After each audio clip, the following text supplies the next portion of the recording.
called back to the Zeppeljärni Palace again? Ugh, seriously. What's the point in all these endless meetings?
It's about time we threw another tea party, don't you think? I wonder who else is free.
Hanky can mimic jellyfish.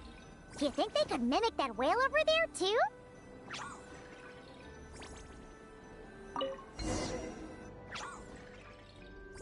Haha! They can! Ah, these little guys are amazing! Not so many as I thought. I'll get to them tomorrow.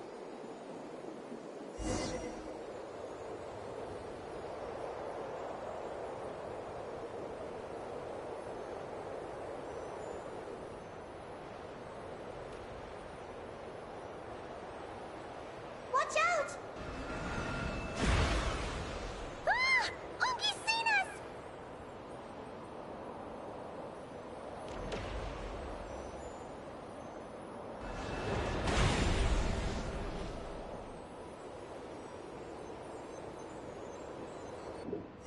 Oh, that was close. We did a great job completing our mission, though. We've got Unky's undivided attention. He's definitely tracking us down now. So we gotta be super careful moving forward.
Stabilize!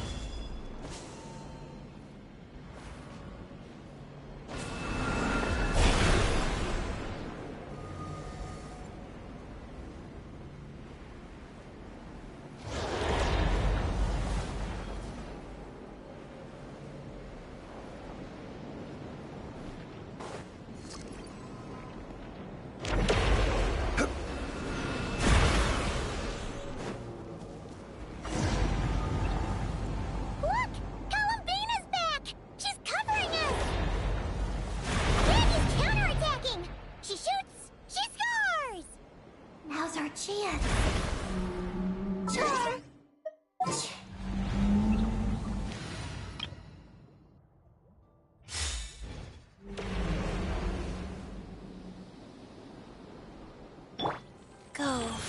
Sacred name. Fortune Preserver.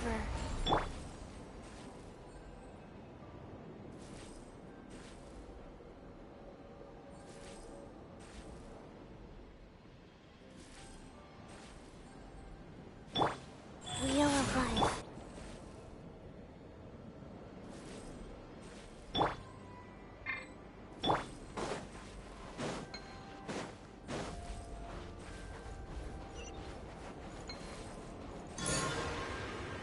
Just one more step. The ancient moon's found is right up ahead.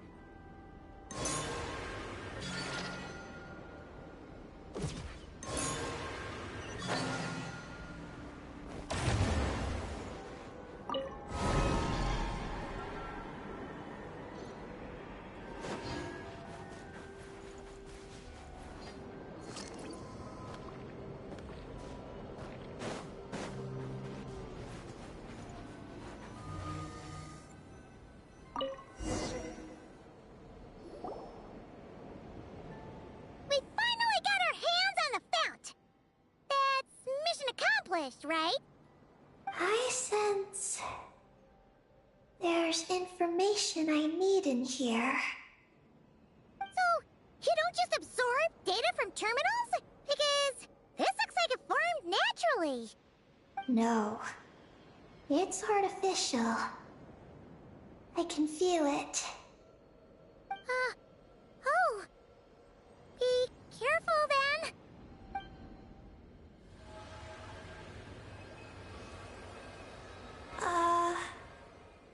Just as I thought. This is an energy entity created by a researcher named Lusalim. Ungin and Maggie's student. Likely also the one who left the message in the terminal. This lunar sea once used to be Lusalim's Lunar Veil Laboratory. Lunar Veil Laboratory?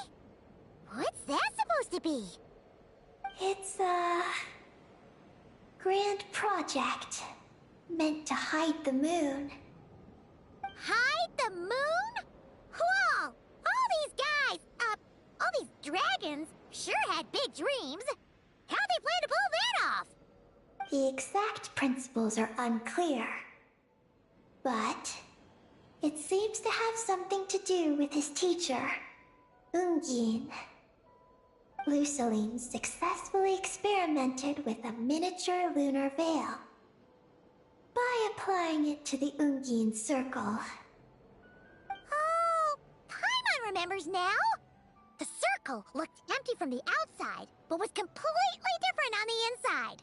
So that was the lunar veil at work. That's right.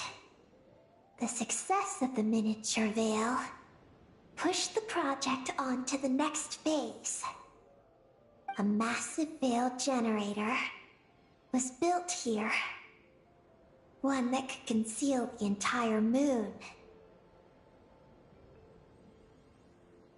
That is because before the veil could take shape, an entity from beyond the stars pierced it. An entity from beyond the stars pierced it. The device went haywire. The laboratory exploded. And all came to nothing. Only deep underground might some traces still remain. Wait! A being from beyond the stars? Could it be? No one anticipated the entity's arrival, but it changed everything.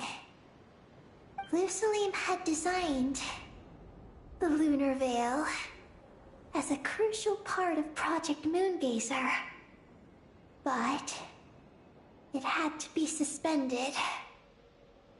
So, what exactly is Project Moongazer? Look out! Oh no! Ungi's below us! Quick, get out of the way!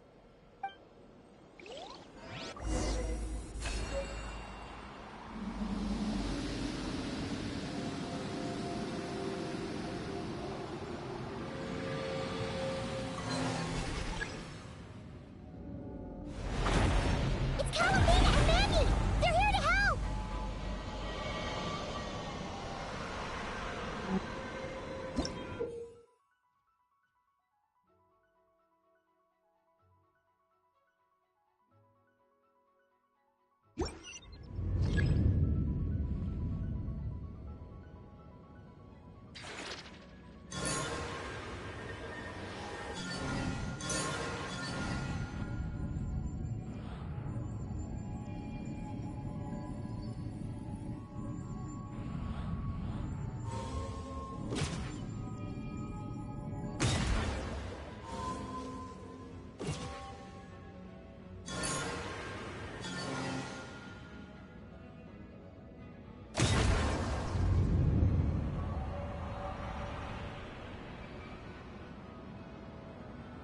Has Ungi gone crazy? Isn't there any way we can calm him down? His body seems to be entangled in knotted moonlight vines. Is that what's driving him nuts? Traveler, could you try removing the vines? Up there! Look out!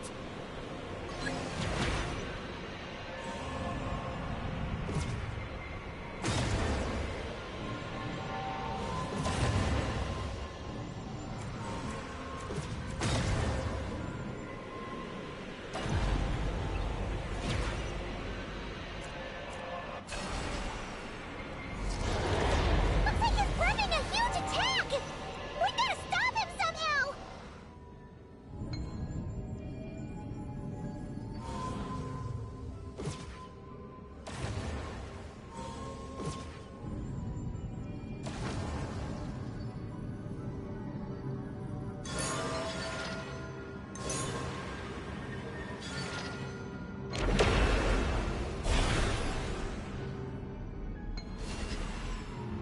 Looks like he's planning a huge attack!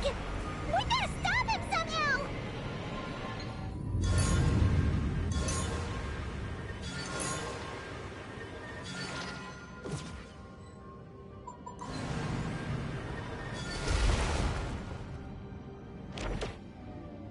Looks like it's working! Come on, let's get rid of those vines!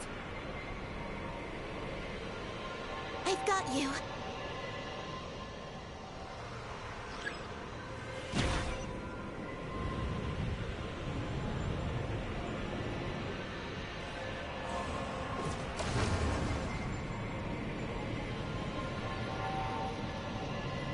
Hold on a little longer. Maggie's shaking him off.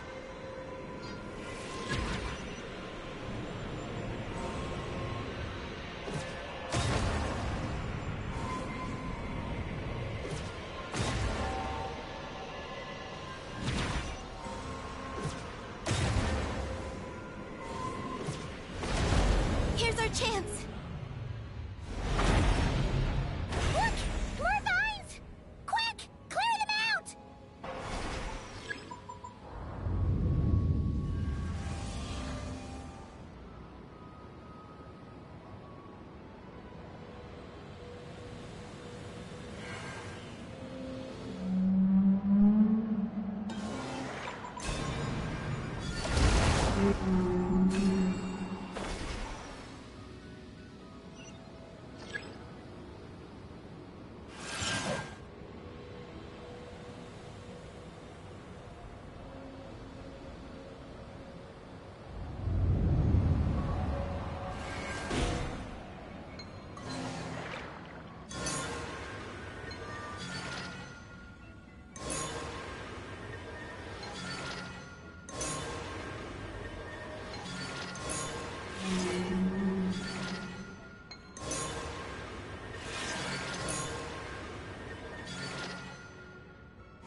Down below.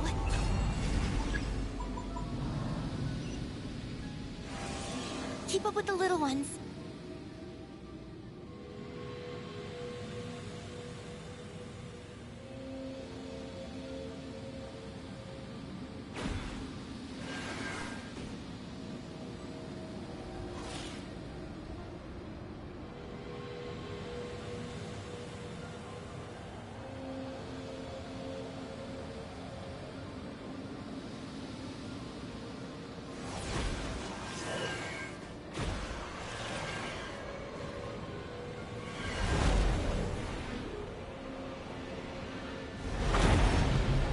Here's our chance.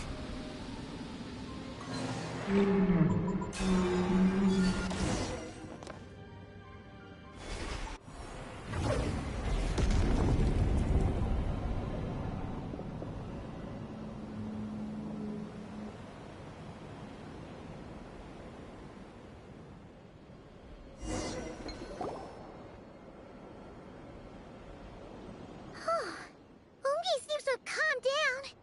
So, were those vines the real culprits all along? He's still in pain. I can tell. His mind's been thrown into chaos, and he can't communicate with me. It's because of the information inside him. I can feel it. He and I are of the same kind, after all. What are you doing, Eggy? His body has information from Ungin's circle within it. Do you remember how there were moonlight vines growing near that terminal? You mean he was the one who absorbed the information from there? Yes. That information may contain details regarding Project Moongazer. That must be why I'm here. But you'll be putting yourself in too much danger! Paimon, let Ninin go. She was born on the moon, and I was the one who, out of worry, sent her to a place thousands of miles away from home. She did everything possible to return here with your help, back to her homeland. All for the sake of her mission. That determination, it's remarkable. I don't think she wants to be protected, even if it's out of goodwill. But Columbina! Paimon's worried precisely because she's trying so hard. You know, even though she's hit her rebellious phase and hasn't shown Paimon any respect for a while now. And maturity is what follows that period of rebellion. Paimon, if you let me go, I'll respect you so much, even the moon will seem less important by comparison. But this guy's huge! What if it swallows you? If that happens, then that must also be part of my mission. How stubborn can you get? Stubborn is one way to put it. But you could also say that this is a wish she holds most dear. That's right. Then go, Ninin. I have faith in you. Let this ray of moonlight bear witness to your choice, and bless you on your journey. This is... Thank you. Here I go.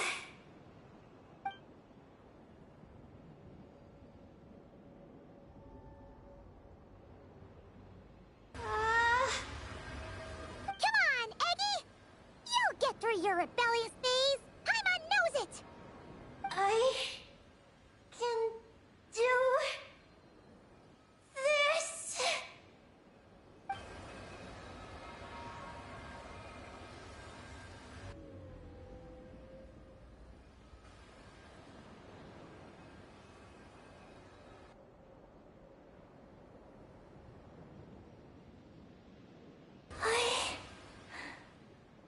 I did it.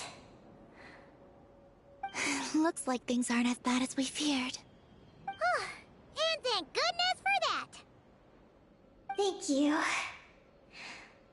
I've obtained some critical information. I know what transpired at Ungain's ring and the space lifeform capture station.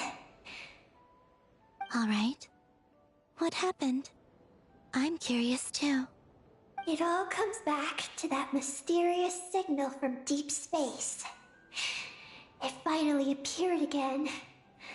Many years after the Dragon Pioneer's passing. But, even so, the Moongazer Tower he designed, the Eye of Ibni Bellum, captured the coordinates of that second signal. Wait! He finally did it?! Awesome! So, where did the signal come from? From the depths of space. Far away from the moon. So far away that the spaceship could barely reach it. And even then, it would lack sufficient energy to return. But Ungian, the life scientist, chose to pilot a spaceship named Moongazer and set out for those coordinates nonetheless. Wait! Did he go cuckoo or something? Or was he not planning to come back? Perhaps it was enough for him that he'd be able to decipher the signal. And at that distance, he might have been able to transmit his discovery back. So, what happened? He disappeared into the sea of stars. And the dragons did not receive any messages from Moongazer thereafter. So, he failed. No. Years later, the Space Lifeform Capture Station was suddenly ramped by an unknown object. After emergency repairs were complete, the researchers discovered that the object that ramped the station was a cloaked spaceship. Cloaked? Like, invisible? Could it have been... Yes. It was the Moongazer. Though why it was cloaked is a mystery. Ungian's wife, McGee's, was the first to enter the spaceship. But she only found a round, black, spiky creature inside.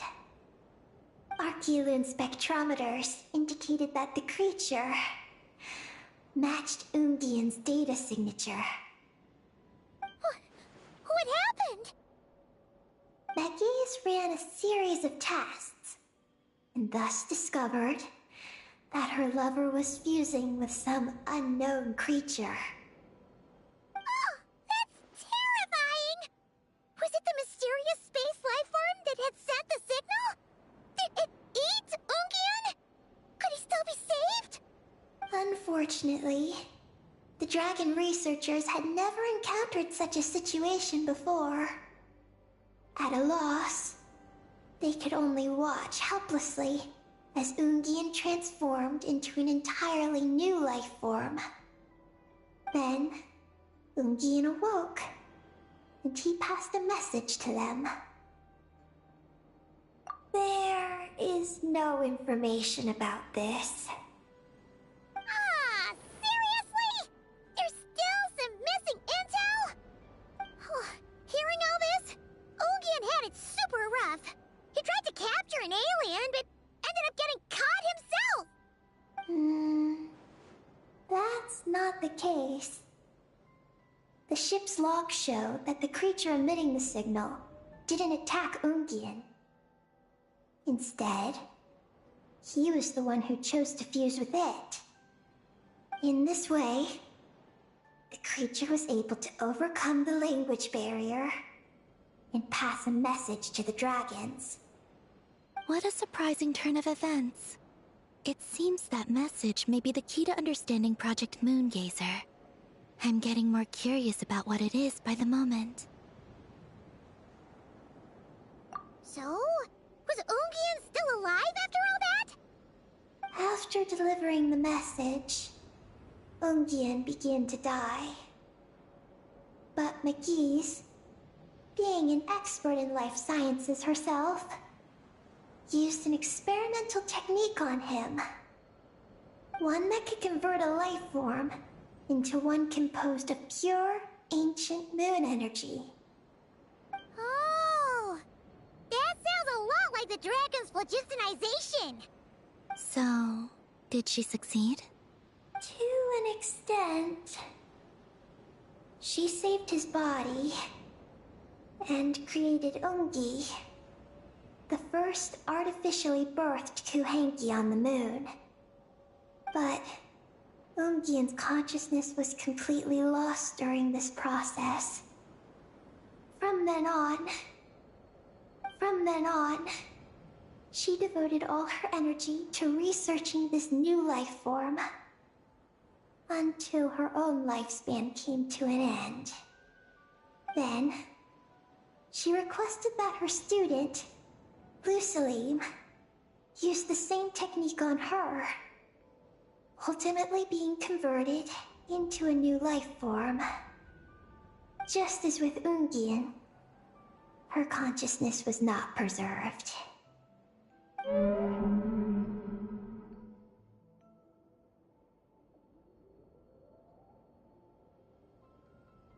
So this is your story.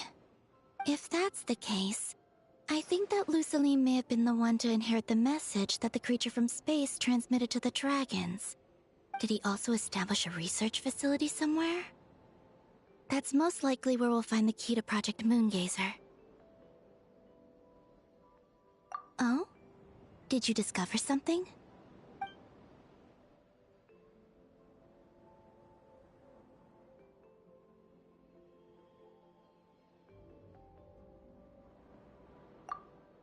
It was destroyed by a descender from beyond the heavens? In that case, I fear the great ruler of the firmament is the likely culprit. A veil that could obscure the moon. That sounds very similar to the false sky. Yeah, like some sort of baby version. But his research institute has already been destroyed. He might have been lost in that explosion too. My guess is just the opposite. That Lusalim didn't perish, and that his research survived. Huh? Why do you say that? As you can see, apart from the Lunar Sea itself, none of the draconic facilities have been destroyed. Not the Eye of Ibni Bellum, not Ungian's Circle, not the Space Lifeform Capture Station.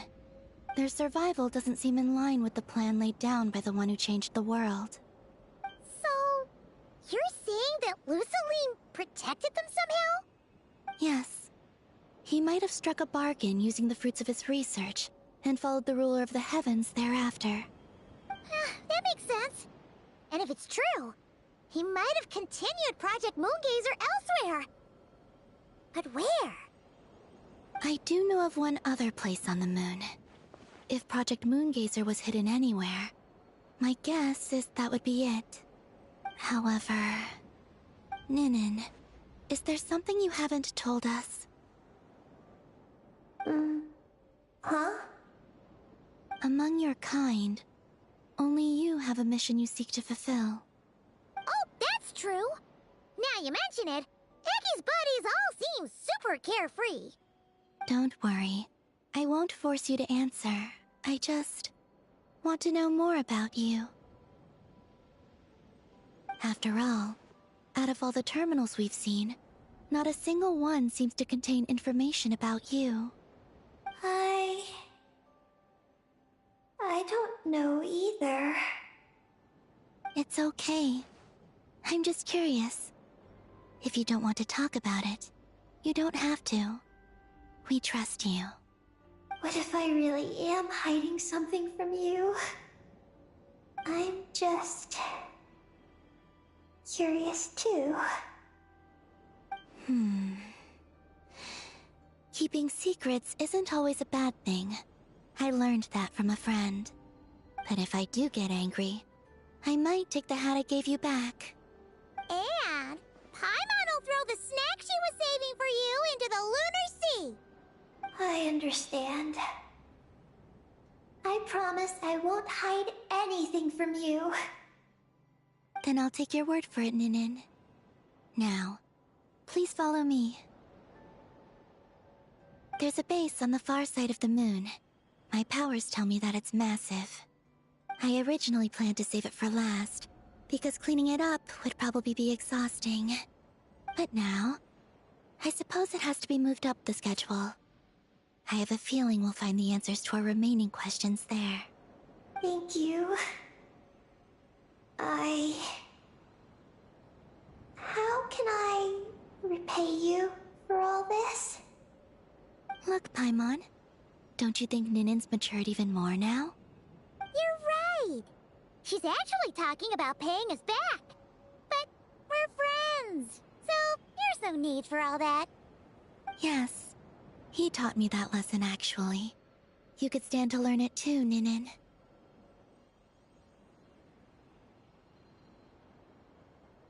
Well then, follow me when you're ready.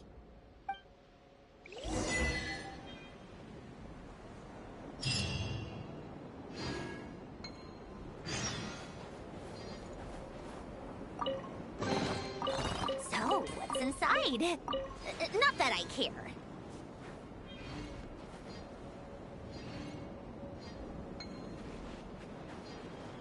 Are you ready?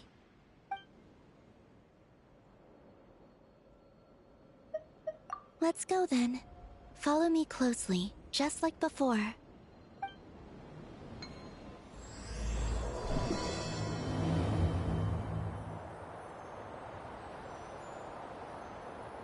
So, how does your friendship work? We share tasty food with each other? Yes. And Paimon has wonderful taste in food, especially in snacks. We also often chat and play games together. You know, in Silvermoon Hall. I remember that place. It is beautiful. And there are other Kuhenki there. Though I neglected to make friends with them. That's because you had your mission on your mind and nothing else. It's okay, though. We'll just get Columbina to introduce you once we're done. I can do that. When the time comes, can we play some crazy party games? We won't be bothering anyone out there anyway.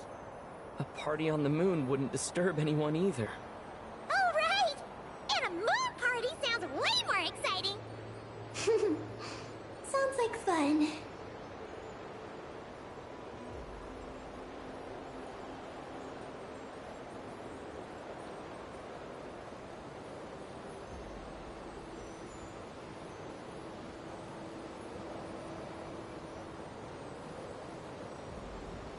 Look!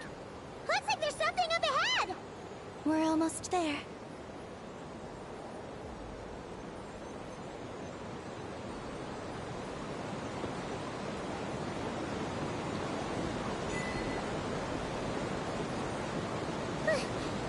This place is huge! Is this some kind of weapons base? completely different from the other places we've been. It looks really dangerous. It certainly feels cold and sterile. But for some reason, I feel an odd sense of familiarity. Familiarity? Have you been here before? No. I've only scouted the outskirts using Kuvaki, so I don't know where this feeling is coming from. Let's explore deeper inside.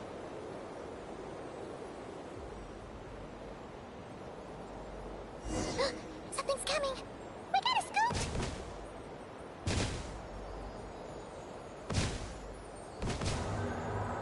Getting caught in those searchlights will probably trigger an alarm or something. We better avoid them, too. So many searchlights! Quick! Follow the crates to avoid them! There are crates blocking the way up ahead. Don't crash into them, alright?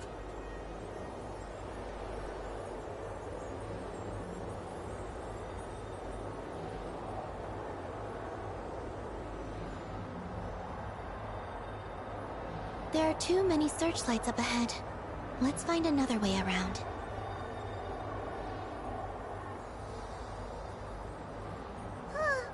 Those floating things look super dangerous. We better not let them touch us.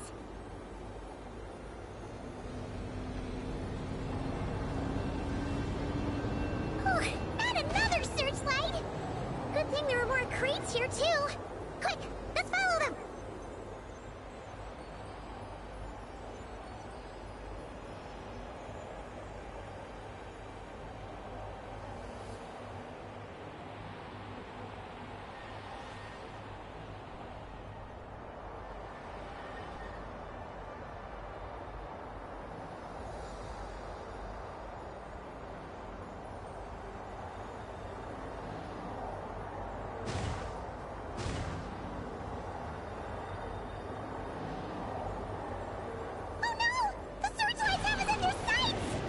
Let's speed up and rush through. Look! Is that the entrance?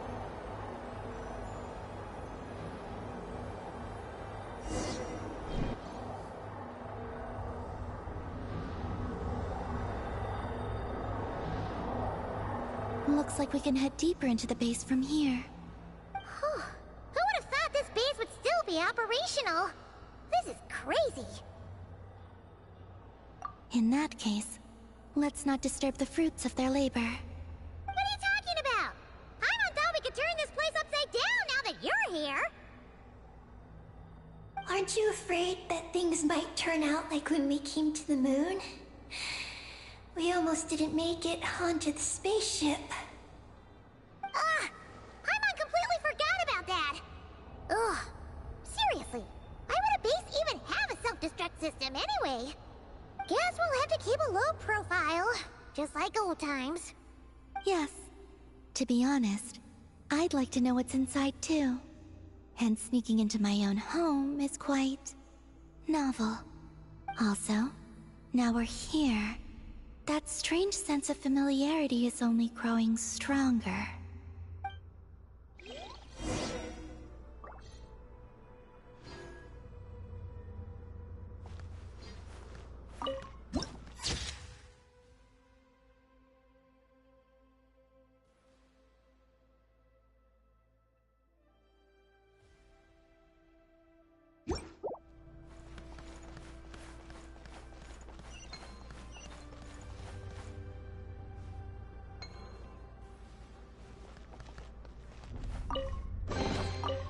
So, what's inside? Not that I care.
terminal activated.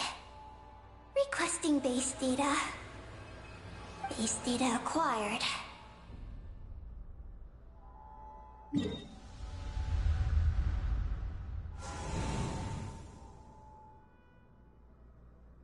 Searching for Project Moongazer.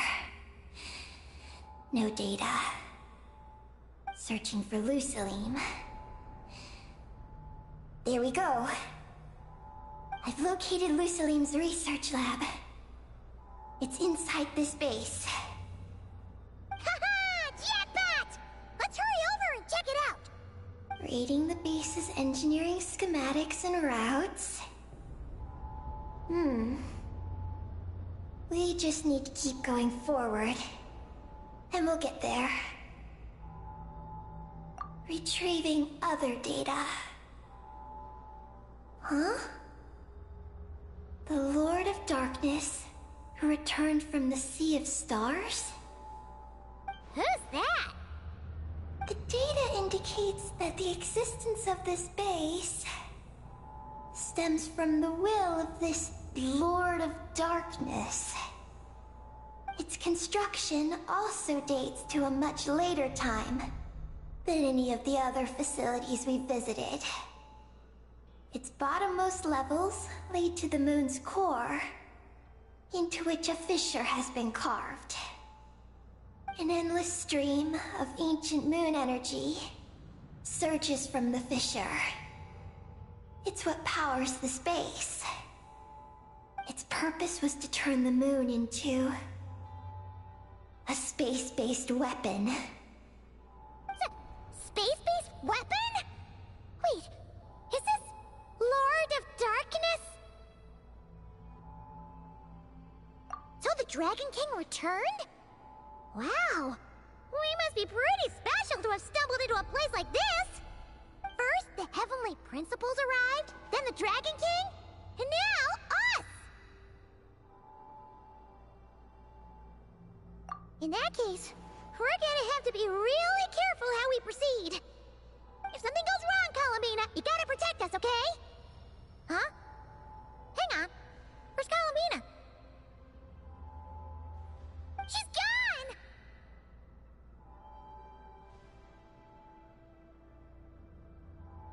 Paimon didn't even notice her leaving! Aggie, did you see where Columbina went? No. I was extracting the data from the terminal. Oh no! The one person keeping us safe just disappeared! Is this place haunted or something? Columbina wouldn't leave without saying something. There must be some reason for this. Something related to Eggy, perhaps? No. She was reading the data on the terminal. Could it have been? Also, now we're here. That strange sense of familiarity is only growing stronger. Columbina's disappearance might have something to do with that sense of familiarity she mentioned. What exactly is hiding inside this base? What do we do now?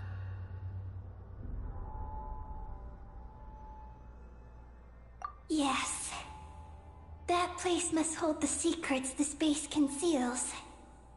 We might find some clues about Columbina's disappearance there. That said, our route requires us to pass through the security systems ahead. We can't afford to trigger a base-wide alarm. Is there a way to disable the security somehow? Let Paimon see.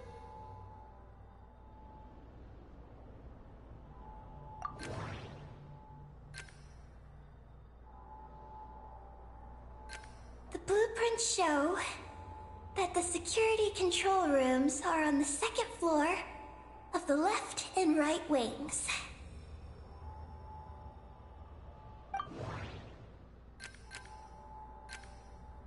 The blueprints show that the security control rooms are on the second floor of the left and right wings. That route over there leads to Luciline's lab, but we gotta find a way to switch the security out first.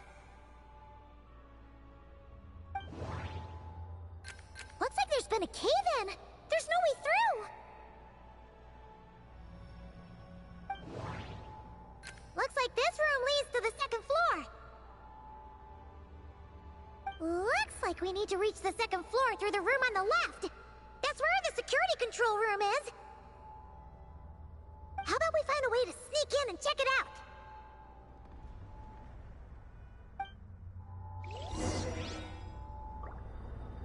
How tiresome.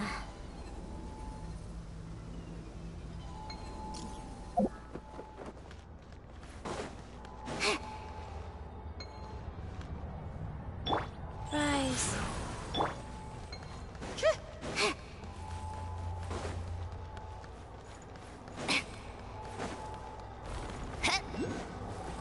Take a break.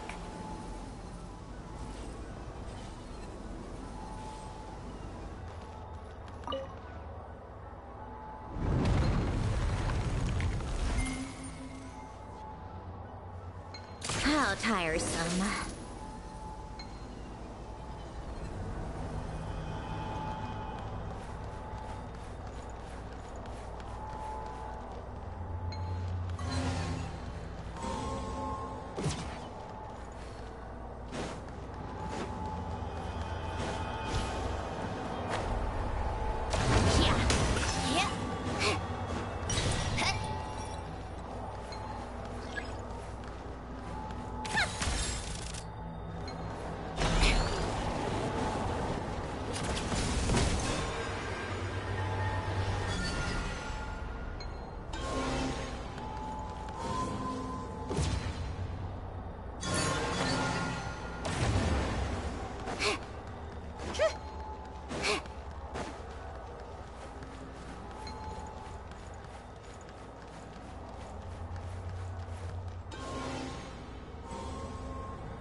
goes on.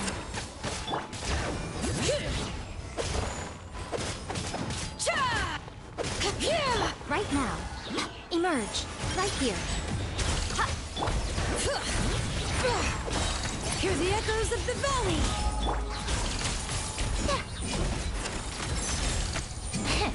Let's test my hypothesis. Come on, keep up. Phew! You made quick work of them. We should be able to keep moving now.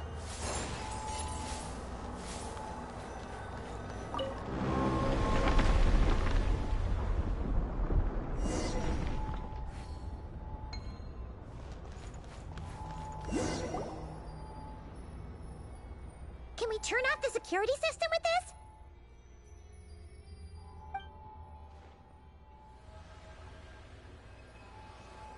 That's right. These are the security controls. But it seems we need to shut down both the security controls here and in the room on the right. And we need to do it in quick succession. So, that means once we turn the security system off here, we've got to hurry over to the other control room as fast as we can, right?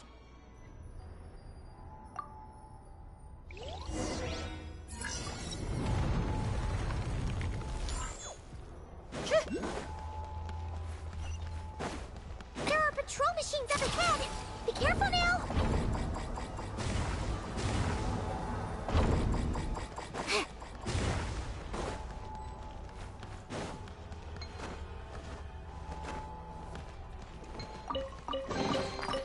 So, what's inside?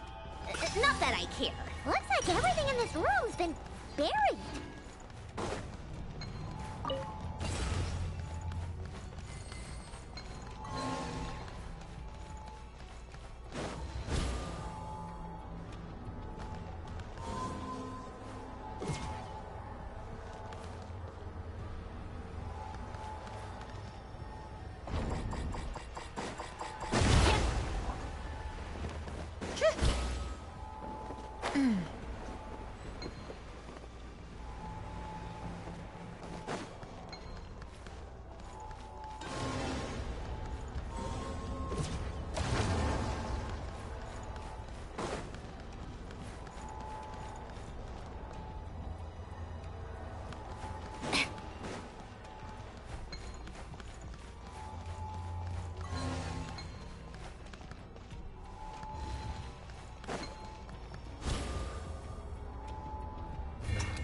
How tiresome.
proceed now, right?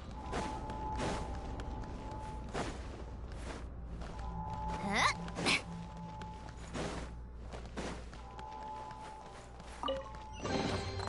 So, what's inside? Not that I care.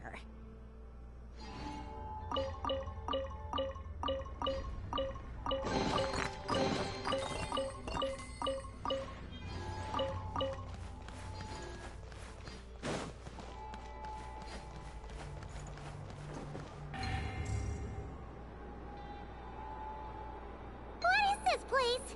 The security feels even tighter than before!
Take a break?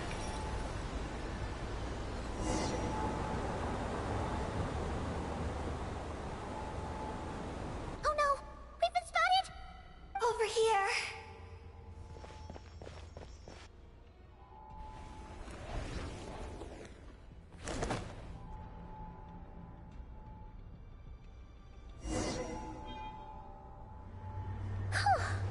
This place seems safer now.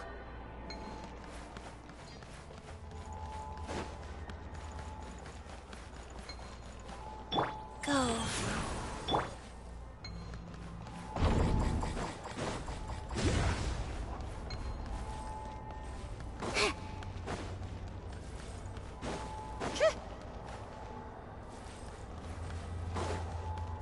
How tiresome.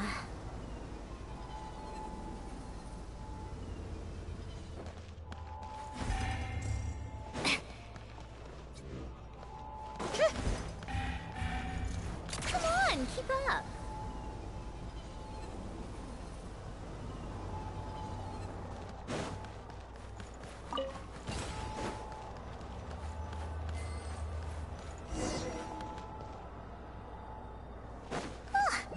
Searchlights again? How are we supposed to get past? Can we use something to create blind spots?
Certainly went out of your way for this, didn't you?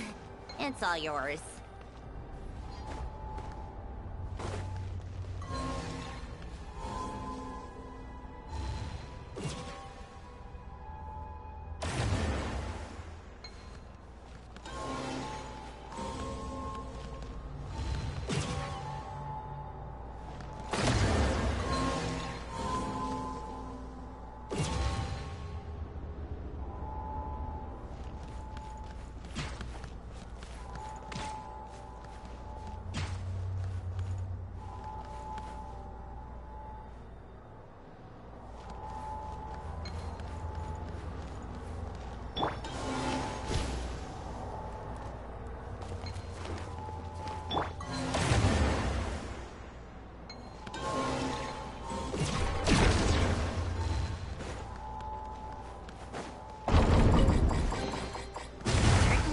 Your way for this, didn't you?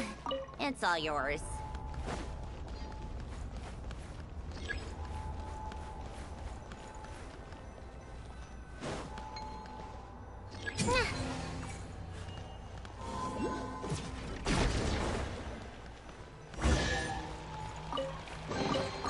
Huh? All that work for this?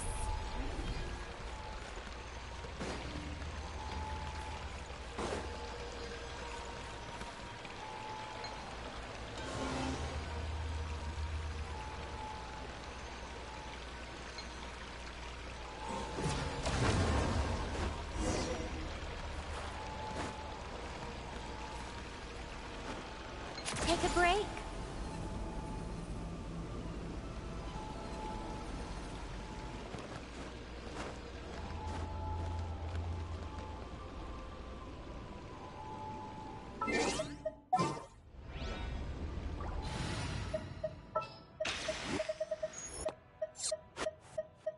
Didn't keep you waiting.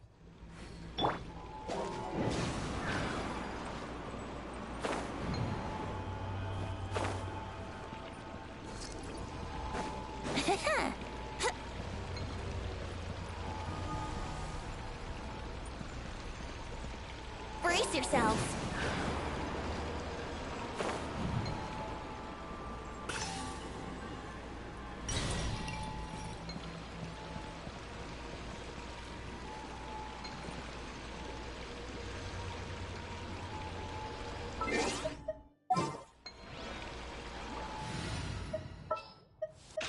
What shall we do?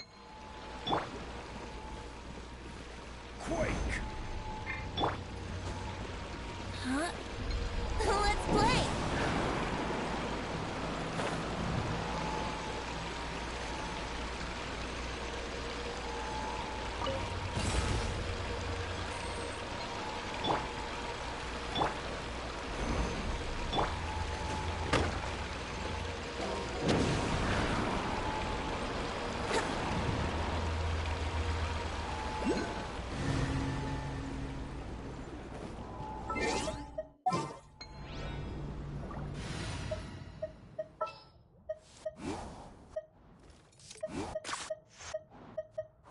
All right, amuse me.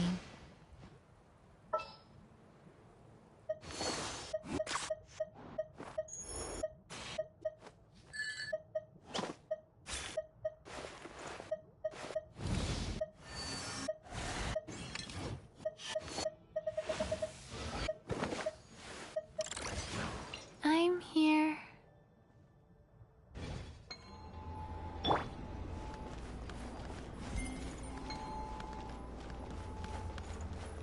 Finally! We're here! This has got to be Luciline's lab, right? Hurry! Let's search it and see what we can find.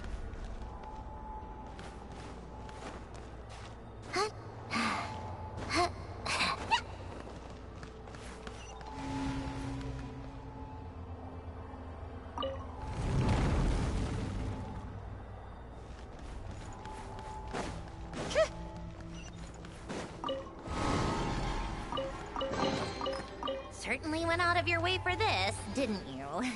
It's all yours.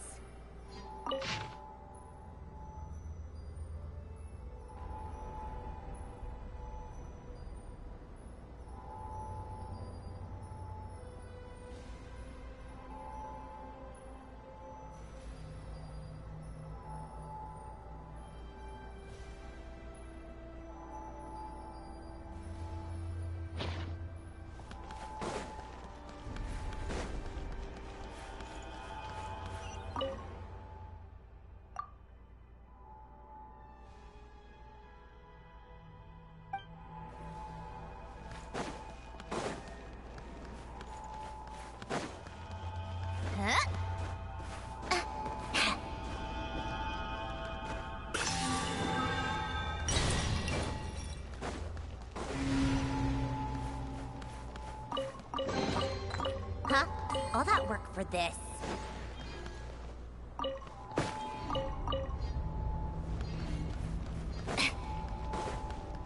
Yeah. Hmm? This thing looks like it still works. Maybe there's some info inside. Let's open it up and take a look.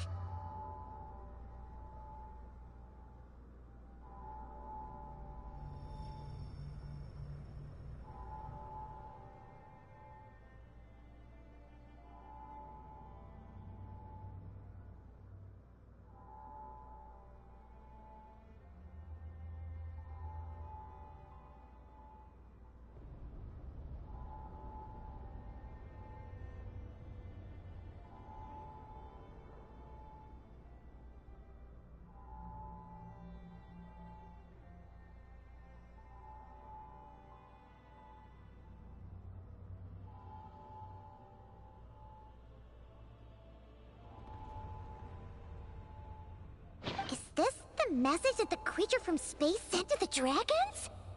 I see. So, that's how it was.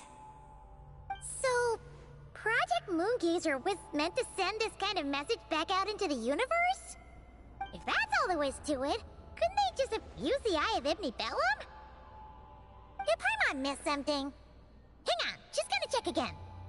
Huh, what do you know?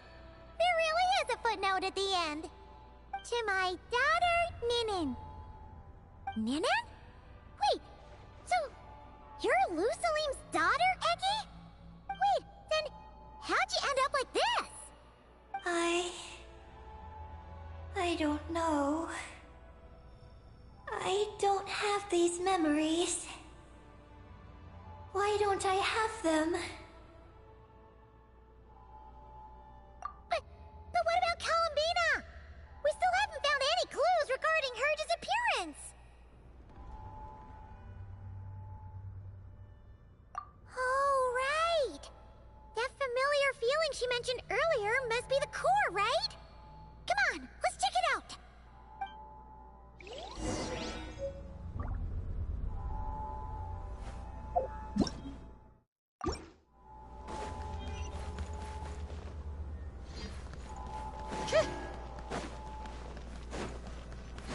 Huh?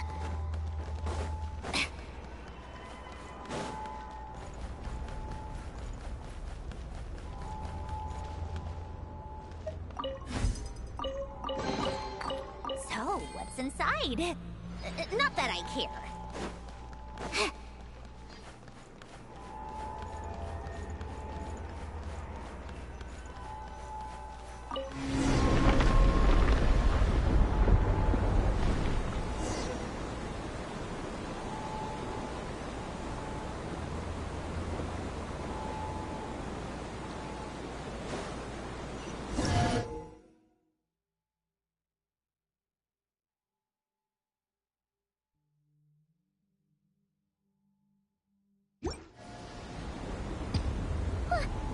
What's going on?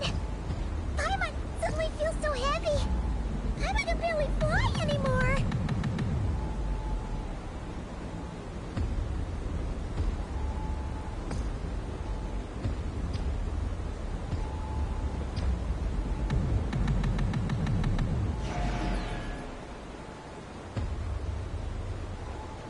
Ah! Why are we floating again? Ugh. Paimon's about to lose her lunch.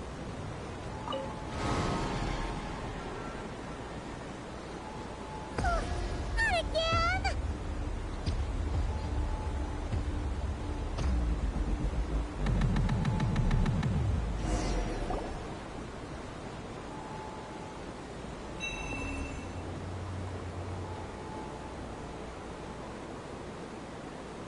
Huh? Gravity seems back to normal.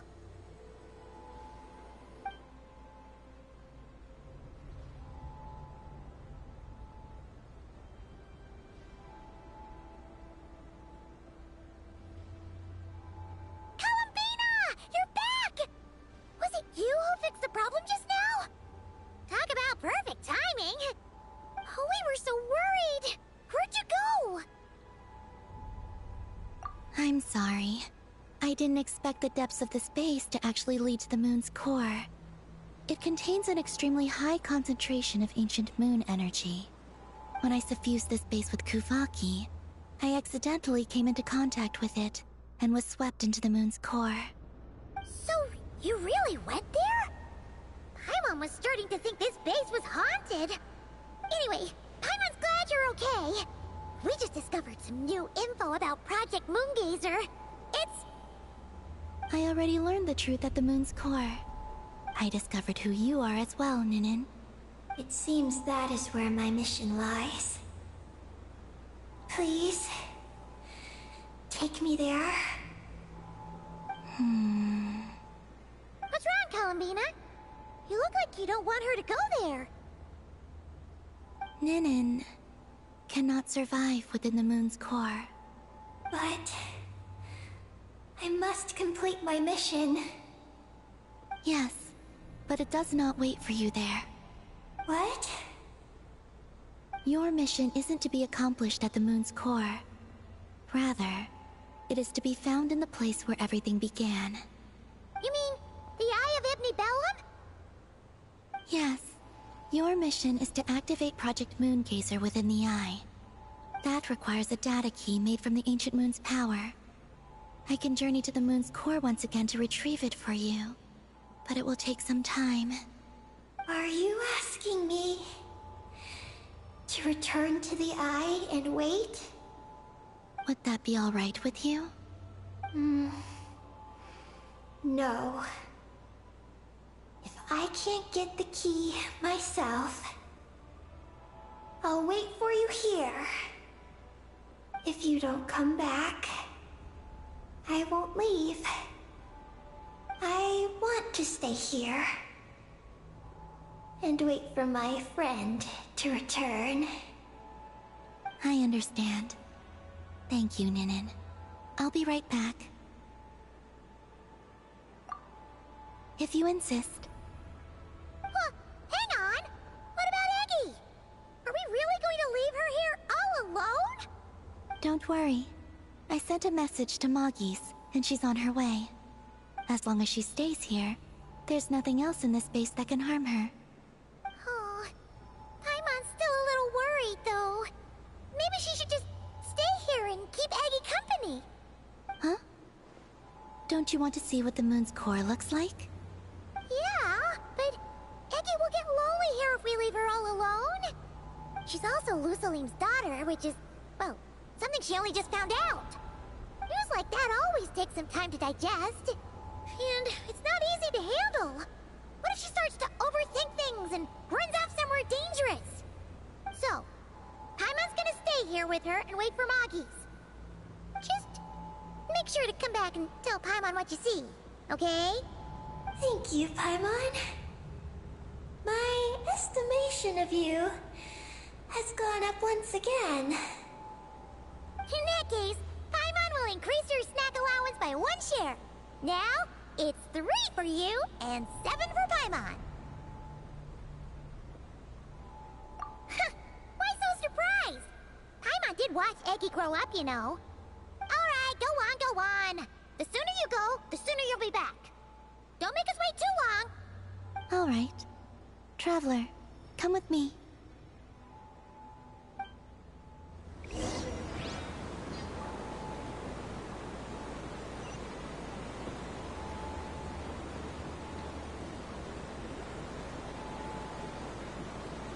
Go without worry. The ground beneath your feet is safe.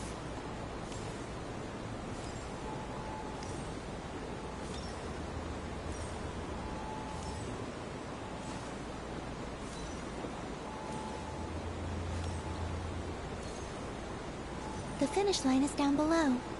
Don't be afraid. We'll go together.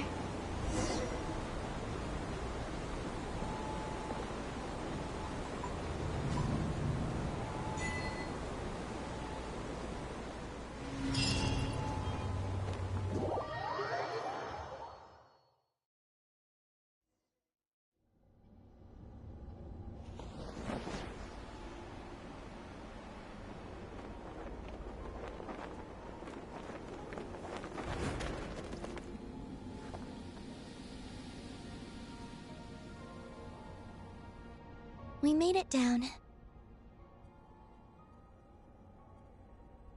No, that's still up ahead. With you coming along, we'll have to enter it the normal way. As for this place, it is the masterpiece of that Dragon Lord of Darkness.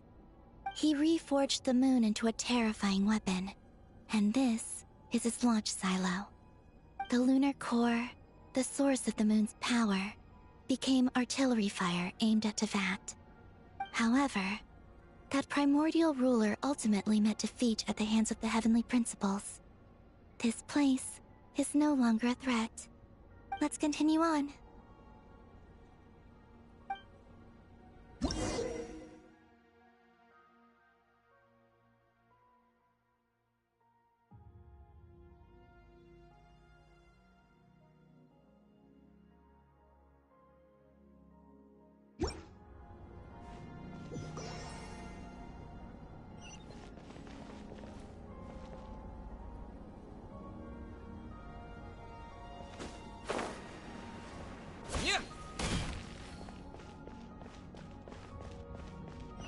We are walking atop the wall of the launch silo. You've probably noticed that the gravity here is a bit off. It seems there are devices maintaining this facility.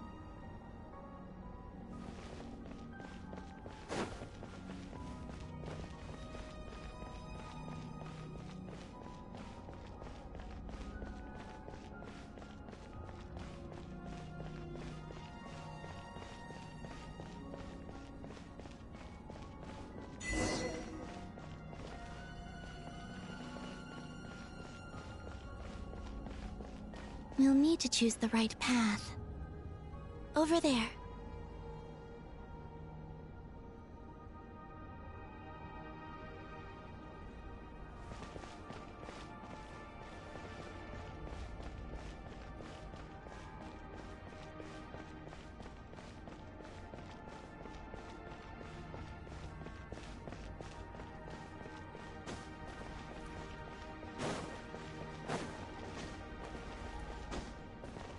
Watch out for those engineering mechanisms. Don't let them slow you down.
The gravity has shifted again. Are you all right? We're almost there.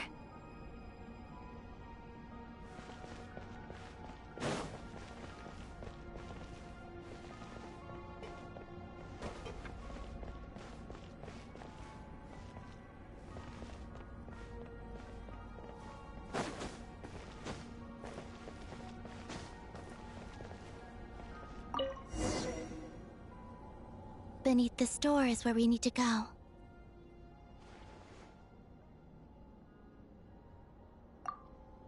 You already have it with you. This is Lucilim's final facility. The one before was the Lunar Veil Laboratory, which is now the Lunar Sea.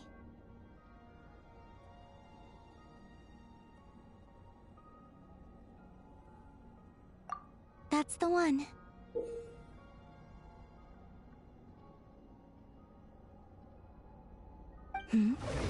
Has the system detected us? Regardless, they can do nothing to stop us.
Looks like it's borrowed some power from the moon's core. The gravity here has gone.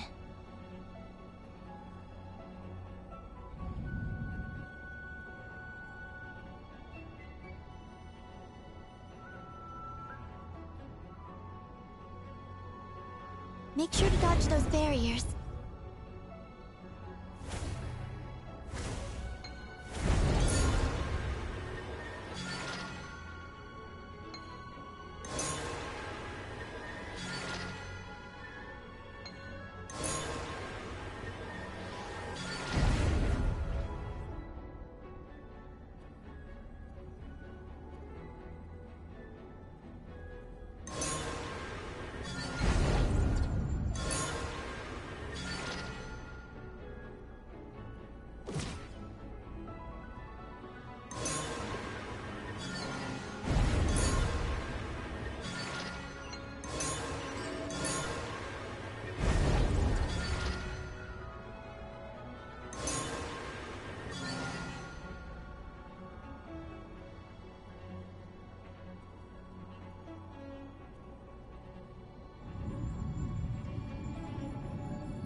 Preparing to fire high energy blast.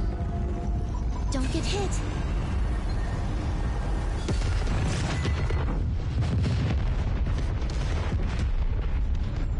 Let's push forward while we have the chance.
I'll handle the gravity.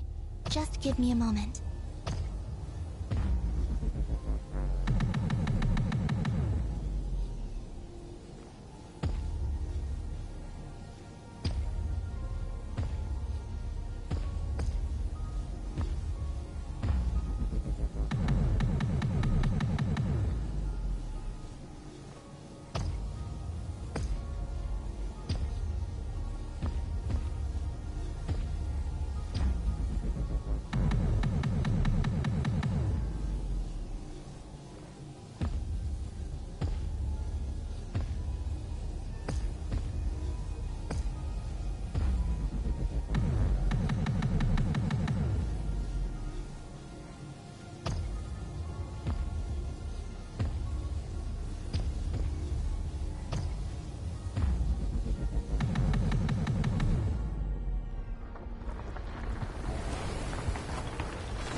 This is the moon's core. Beautiful, isn't it? The ancient moon energy concentration here is very high, so stay close to me. Let's keep going.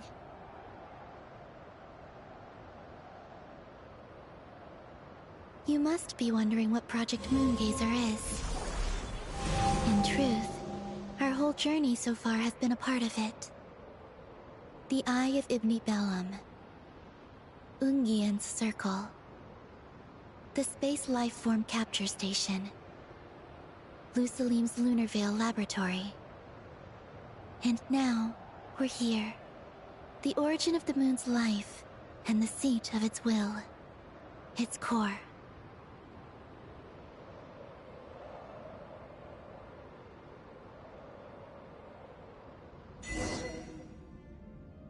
Our journey has reached its end. She is the key to activating Project Moongazer. An imprint left here by the project's final inheritor. She will explain everything. Hey! Hello there! I'm Ninkigia. You could call me Ninin. That's what people usually call me. What's your name? Ibni Bellum? Ungian? Magis? Or are you Lusalim? No need to answer me. Unfortunately, I'm no longer here. This is just a recording. But, if you look at it another way, it's not unfortunate at all. You're here. And that means the plan was a success. You have inherited our mission. You must still be very confused about a great number of things. Such as, who exactly am I? Let me tell you. You are a new life created through the will of the moon. A crucial part of Project Moongazer. And what exactly is this project? You must be thinking. Don't worry, I'll get to that. First, please thank the 3 Moon Sisters, who permitted our transgression and allowed us to borrow the power of creation from the moon's very origin. Secondly, thanks are owed to my teacher, Lusalim. He inherited everyone's research and successfully collated all their ancient moon energy data. That's how I was able to gather that data in this sea at the moon's core. Then, when the primordial power of creation was triggered, BAM! A cute little black Kuhanky, namely you, was born. You might inherit the name of someone who came before us through the ocean of data. Or you might not. But, you will probably recall that you have a mission.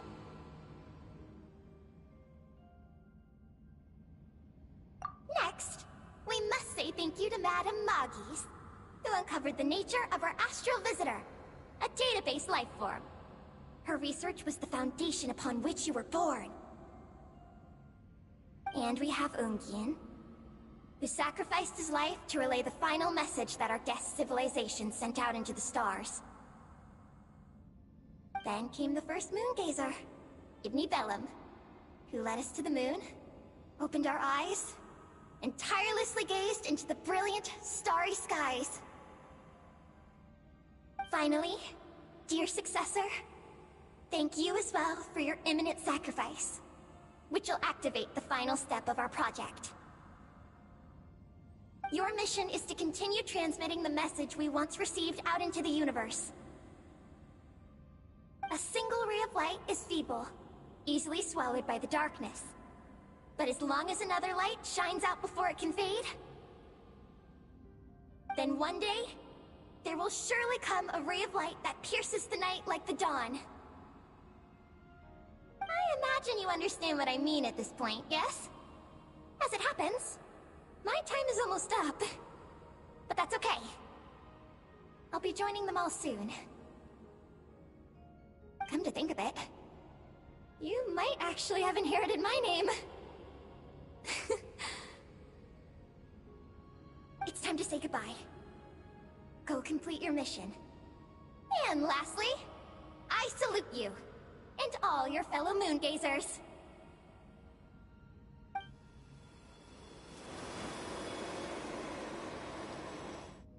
And that's everything. All the researchers who once explored the starry sky have had their data merged into this ocean. By the will of the moon, they will be reborn at some point in the future, in forms akin to Eggies. They will instinctively consume each other to acquire more data until the mission becomes clear in their minds. Then, they will walk the path we have walked once more, come here, and learn everything. They will use themselves as keys to open the Moongazer module in the Eye of Ibn Bellum, and resend the message out into the universe. Yes, and this cycle may have already happened more than once. That said, calling out into unknown space is not necessarily safe. The dragon researchers must have also realized this, which is why they began work on the lunar veil. And in Ninen's era, the world already teetered on the brink of destruction due to the conflict between two supreme beings. But peace has been restored into that, at least for now. If the signal sent out this time ends up drawing the attention of the darkness that dwells amidst the stars to this place. As promised, I will hand the key and the message over to Ninen. But do you think we should stop her from completing her mission? Or should we support her? I understand. Then let us return to the first Moongazer's tower. Don't worry, Moggies will pick them up. It'll be a fairly long journey. We'll have plenty of time to give this some more thought. Let's go. It's time to leave.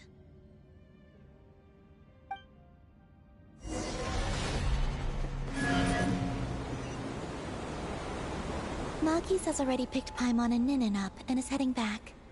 We can get going once you're ready. Then let's go.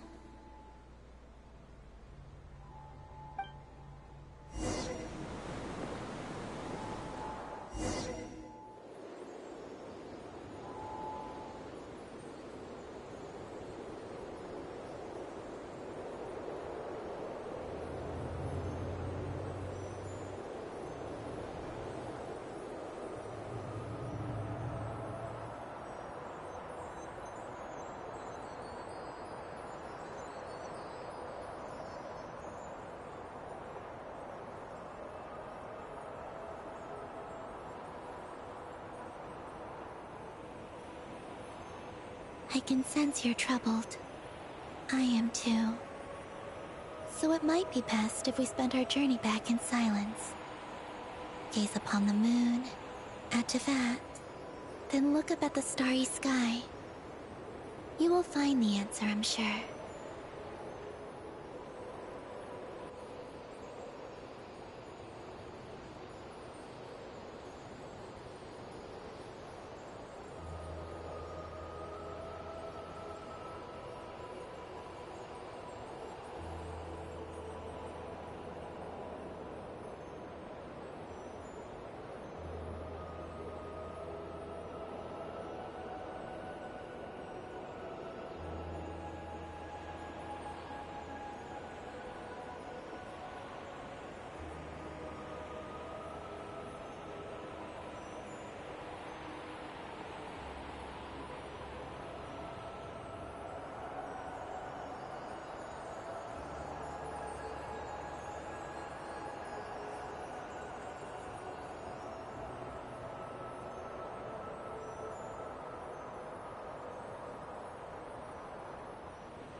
We're back.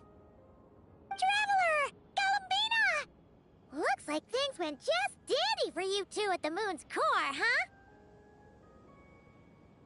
Oh? So, you know where Eggy came from? And what Project Moongazer's all about? Yes, and the key to unlock the Moongazer module. It's all right here. I'll hand it over to you now, Ninin. Once you've read the information here, you'll know what your mission is. Thank you. I have been waiting for this moment.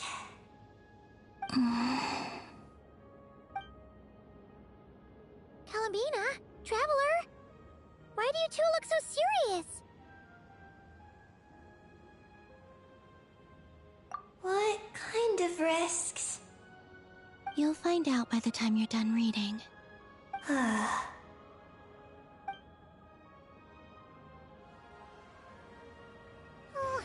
Paimon's a little confused. What exactly is Eggy's mission?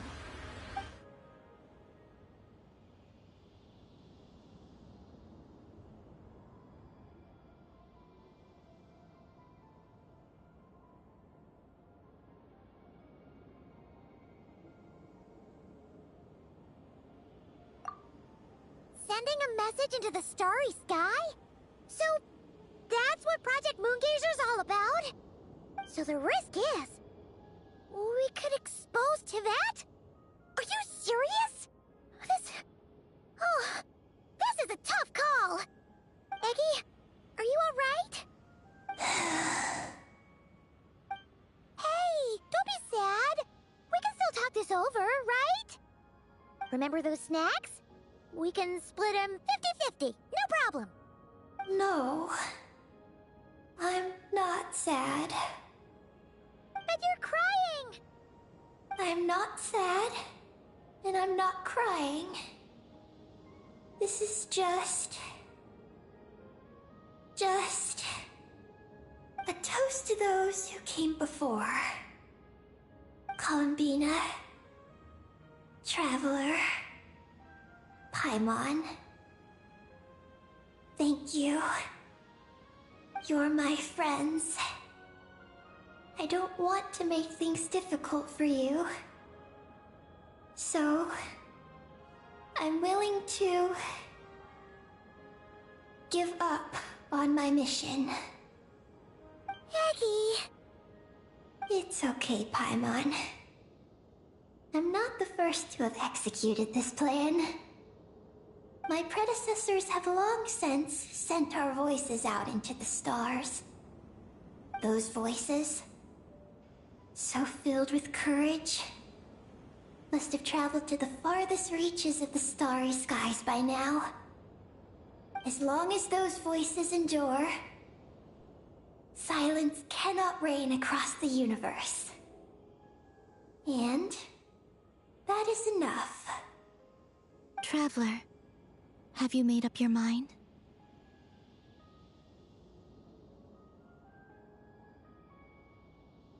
I agree. You really think so?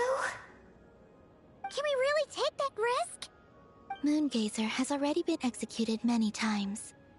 The false sky used to conceal Tevat has also been opened more than once. The frost moon has existed outside the false sky for thousands of years. Yet even now, there are no traces of abyssal corruption here. Oh! You mean, this might not be as dangerous as we thought? There are many possibilities. Perhaps the Abyss isn't constantly watching this place. Or perhaps the Great Ruler of the Firmament has taken other measures. And to minimize risks, I will also use my power as the Moon Goddess to shield any message that Ninin might send. Huh? What does that mean? Kuvaki and the Ancient Moon's energy are both, in essence, the power of the Light Realm. As such, I can infuse my power into the transmitted messages. Once the data passes through the false sky, I can also use that same power to monitor the surrounding area. If there's danger, I can erase the information. That way, we won't be discovered. Oh? Well, that sounds great! But can you maintain your power the whole time? Well, my strength does have limits. I can only keep it going up to a certain distance. I will try to shield the message as far as possible. At that point, its source will not be so easily traced.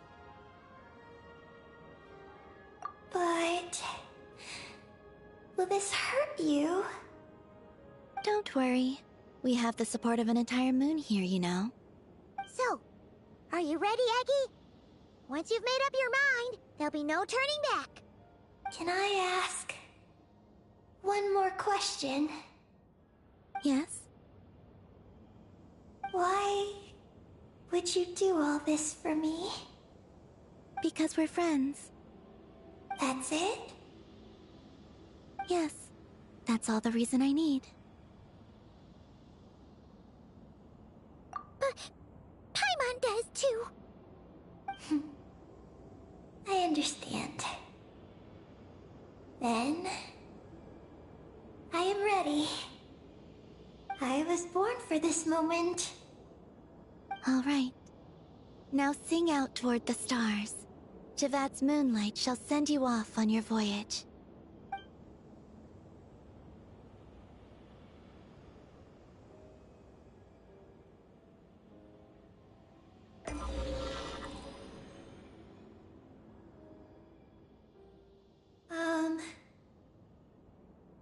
Hello? Hello, everyone. I am so glad to be able to send this message out into the mysterious vastness of space. I don't know if it will reach you, but if nothing else, let it at least dispel some of the silence that fills this cold universe. If you are out there and you hear this, then there must surely be some kind of special gravity that, like the moon, has captured us both. So, I'd like you and your civilization to know that you're not alone beneath this boundless starry sky. Our era is drawing to a close, but our courage, faith, and intellect will echo across the sea of stars via this tiny message. It is insignificant, but it is our light. I hope it emboldens you. You do not face the unknown in the darkness alone. Please, keep sending your voices out into the stars, and let them become your light too. A single ray of light is feeble, easily swallowed by the darkness. But as long as another light shines out before it can fade, then one day, there will surely come a ray of light that pierces the night like the dawn. Last but not least, we are moon gazers in an unremarkable corner of the universe. Our names are Ibni Bellum,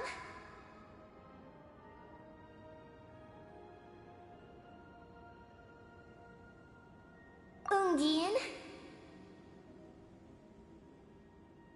Magi Sketi, Lusalim, Ninkigia.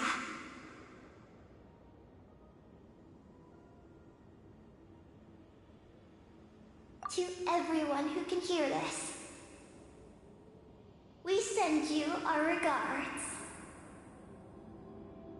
My friends, thank you. Let us meet again beneath the starry skies. Eggy has completed her mission. Her hat.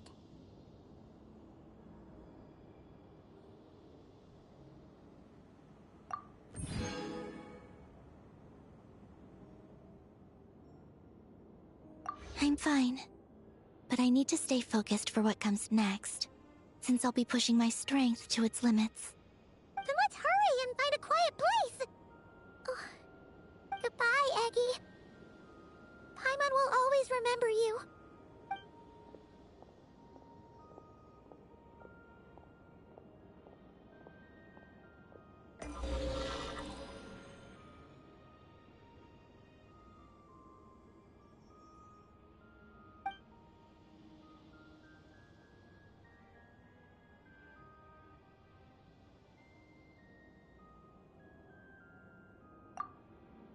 This is the received message, and sending our reply.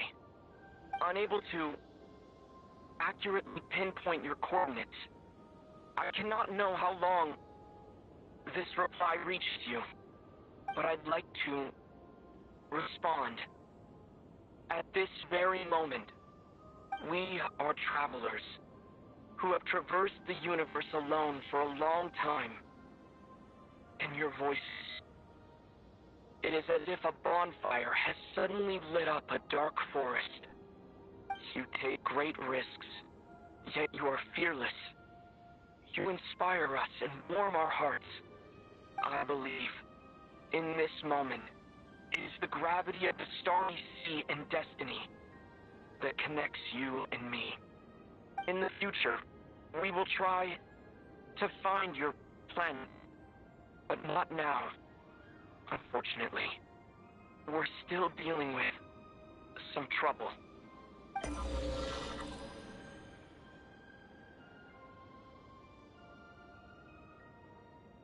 Ether, are you ready?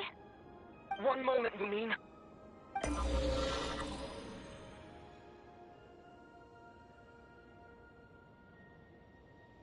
Well then, my regards to you. Just as you said, the sea of stars is vast and boundless, and we are not alone. Let us meet again beneath the starry skies.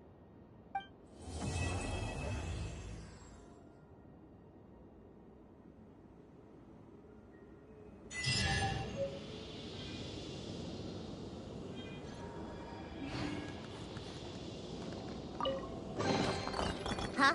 All that work for this?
How tiresome.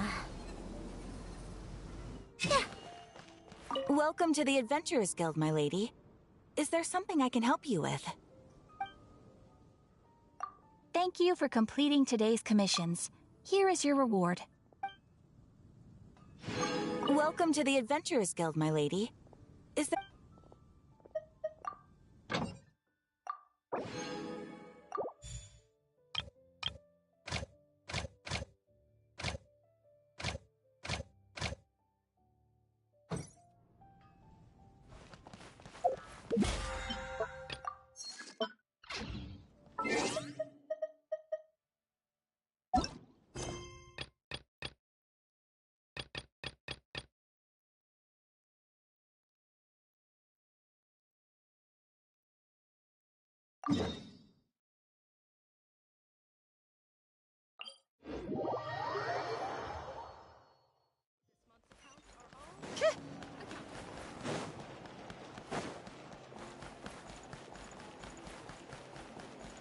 Come on, keep up.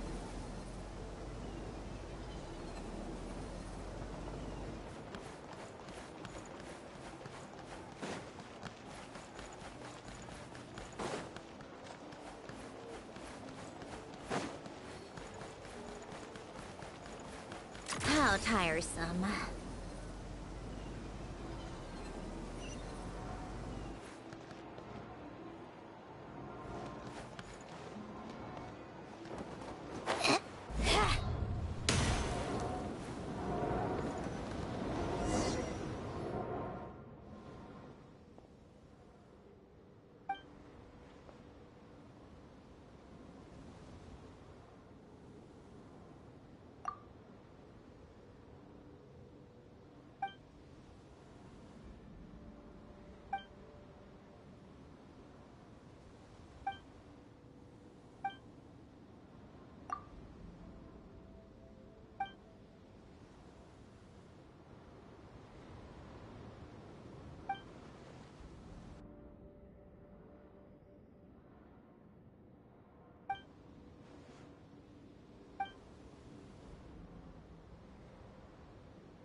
come out. I'm always watching. Take a break.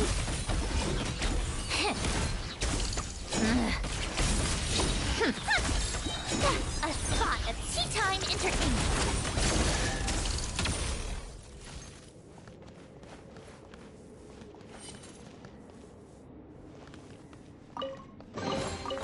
Huh? All that work for this?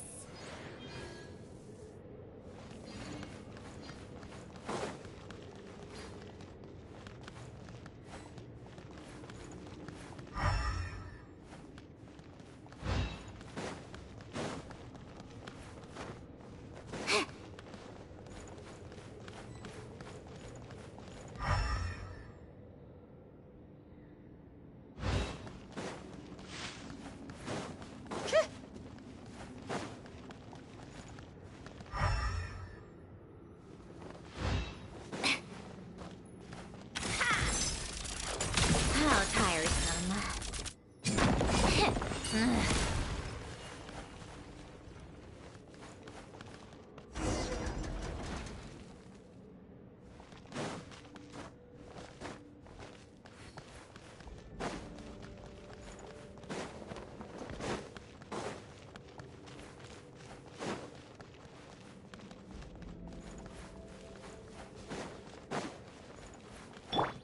Life goes on.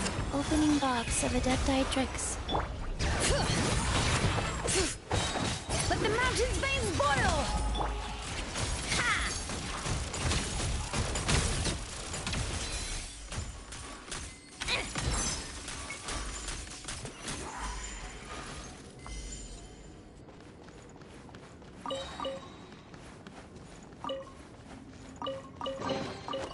So, what's inside?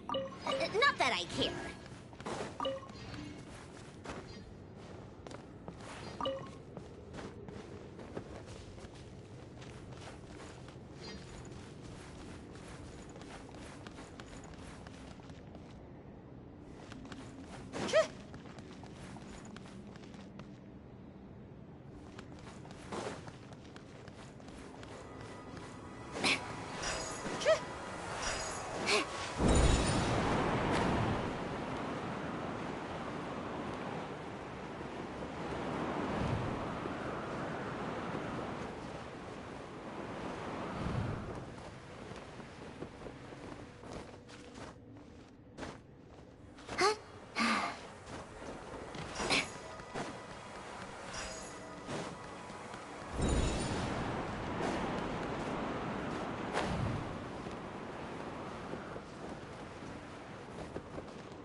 Master, Wheel of Life.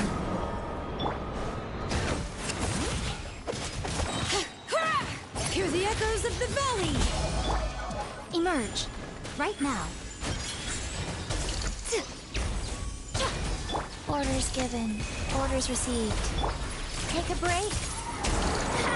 Let's test my hypothesis.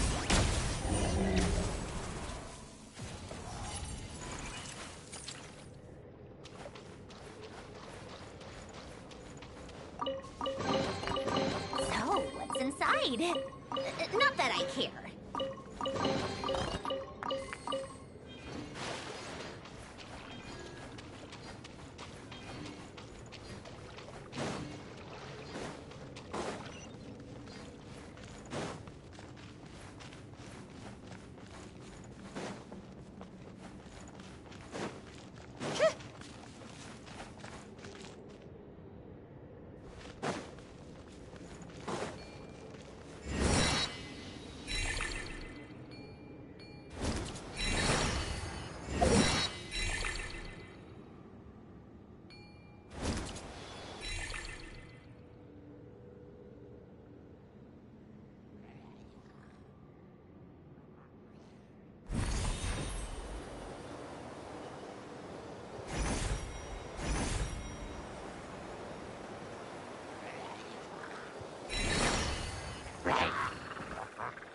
Go. Let the mountain's veins boil! Come on, keep up.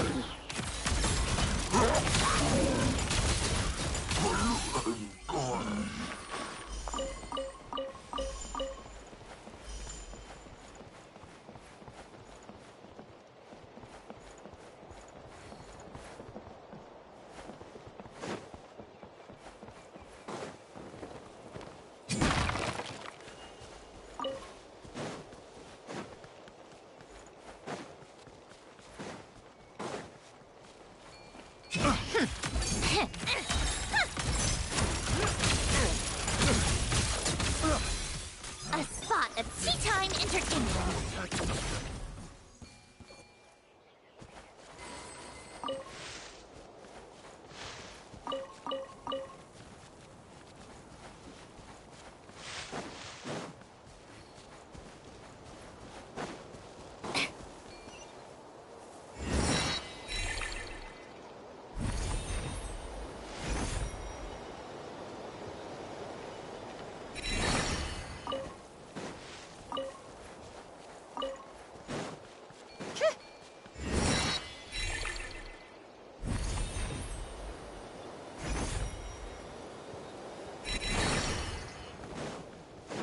How tiresome.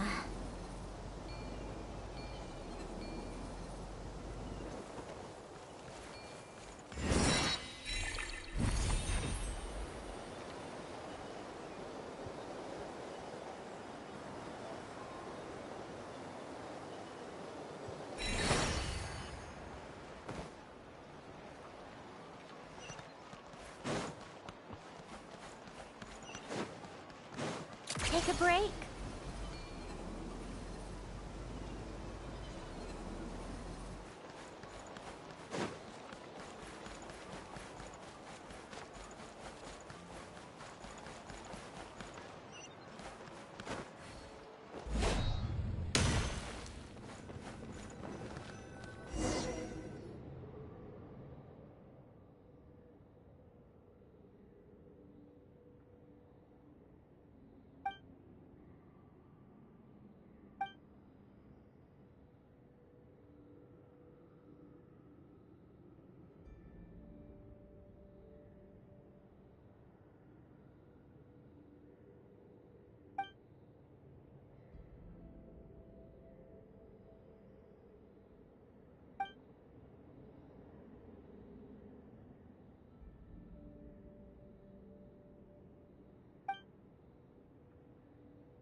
called back to the Zeppeljärni Palace again? Ugh, seriously. What's the point in all these endless meetings?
Keep up.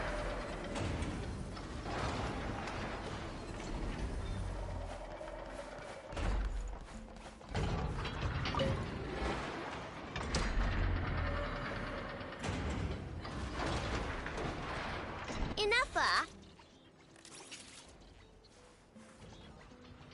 Yes? Do you like kittens? Based on previous established patterns when you asked me, do you like snacks, Inefa? It was actually because you wanted them. Do you want a kitten, Aino? Don't you think Ashrio's a total cutie patootie? I know. We have discussed this before. Our house is not suitable for pets. I know that. I don't want a cat or anything. I promised you, didn't I? But say, Inefa, don't you think cats are cute? I think cats are very cute. However, it would be even cuter if you could make me a vacuum cleaner that does not get clogged by cat fur. I'll make that for you later. But before that, let me ask you a question. Inefa, do you want to transform into a cat? I know, I do not understand. What? Inefa's gonna become a cat? Traveler? Paimon? Are you here to play? Gotta say, your timing is perfect. Do you like snacks? I got snacks. You can have some. Oh, Paimon loves snacks, but maybe she shouldn't. What? Hey! When did you get a snack intake calculation module installed? Oh, good thing Paimon ate before coming here. Otherwise, she wouldn't be able to say no. That's because I heard some stinky brats gossiping and saying stuff like, "Ooh, Inefa's always wearing the same thing. It's so boring." They're the boring ones. Inefa looks awesome, and she's super interesting. But I, gave it more thought, and when I was making Inefa, I never asked her if she wanted to look like this. So, you want to give Inefa a new look? Well, it's nice to change her clothes once in a while, right? But I'll only give Inefa what she wants. I'm a super open-minded parent after all. The body you made for me is perfect and convenient. I pay such aesthetic concerns no mind.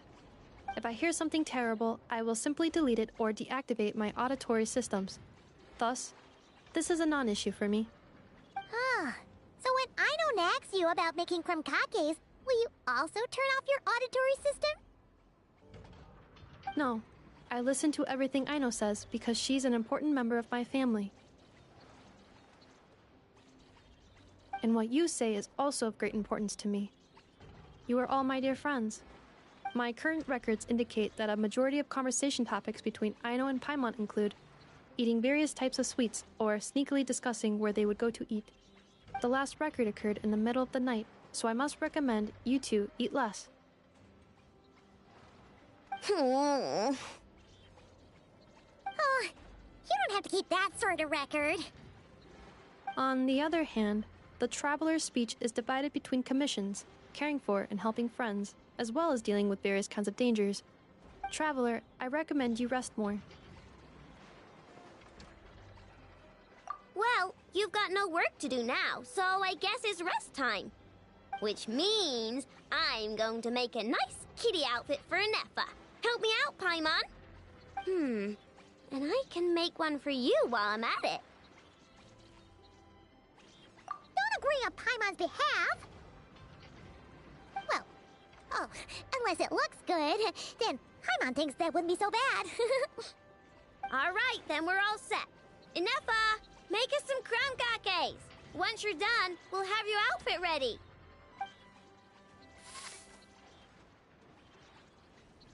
Let's see. I've got my wrench, my pliers, and my crumb bolt. Huh? Why is there a crumb bolt here? Ooh, and here, you can have this as a souvenir. It's just something I cobbled together when I was bored. It probably does something, but I can't really remember what right now. I'll tell you if I do, though. The most important thing right now is to make super cute cat outfits for both the Nefa and Paimon.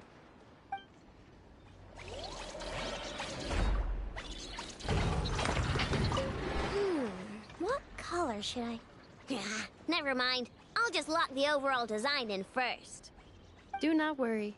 Aino is an excellent craftswoman. I am sure whatever she makes will look great.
Take a break.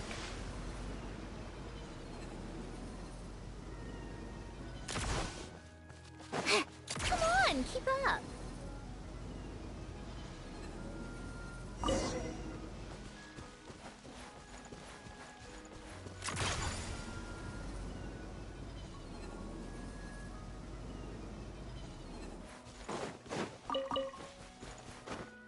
Take a break.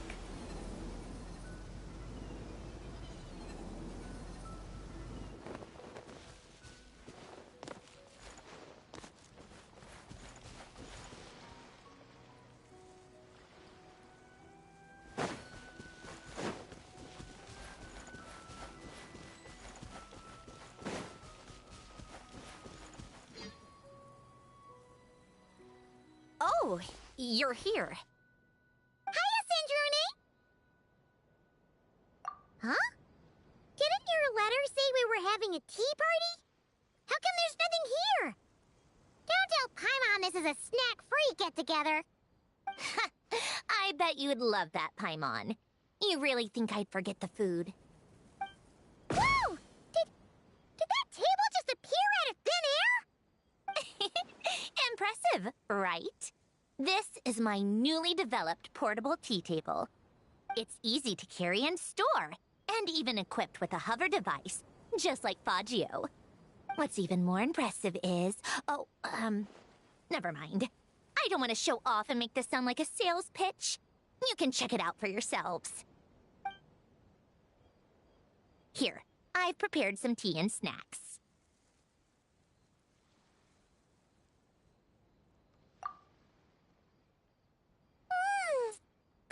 These really are a great cook. Naturally. But what inspired you to make something like this? I wanted to be able to enjoy pleasant tea parties with friends wherever they are, of course. I've said this before. Holding on to what you already have isn't the only way to preserve what's precious. Lately, I found myself wanting to go on walks and visit my friends more often. But inviting myself to others' homes and expecting them to prepare tea and treats, then letting them clear the table afterward. It's hardly proper etiquette for a lady. Paimon doesn't think your friends would mind. I mind. Besides, a simple invention like this is no trouble at all for me. I can see you like it. Don't worry, I can make one for you too. Huh?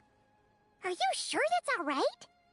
It's perfectly fine. Like I told you, I can whip up something like this in no time. Don't mention it. You helped me out a lot during the Fontanalia festival. Consider this as thanks.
Yeah. Come on, keep up.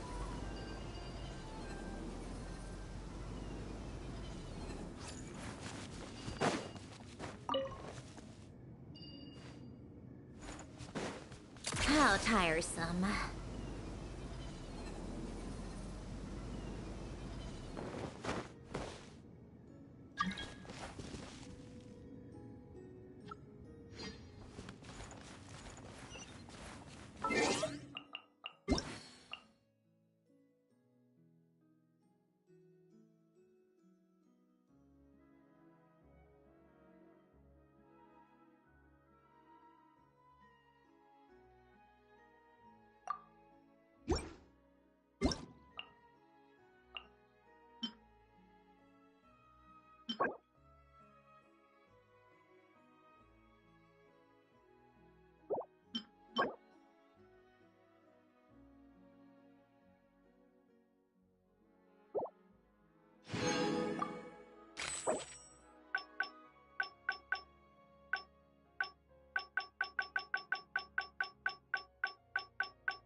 Take a break.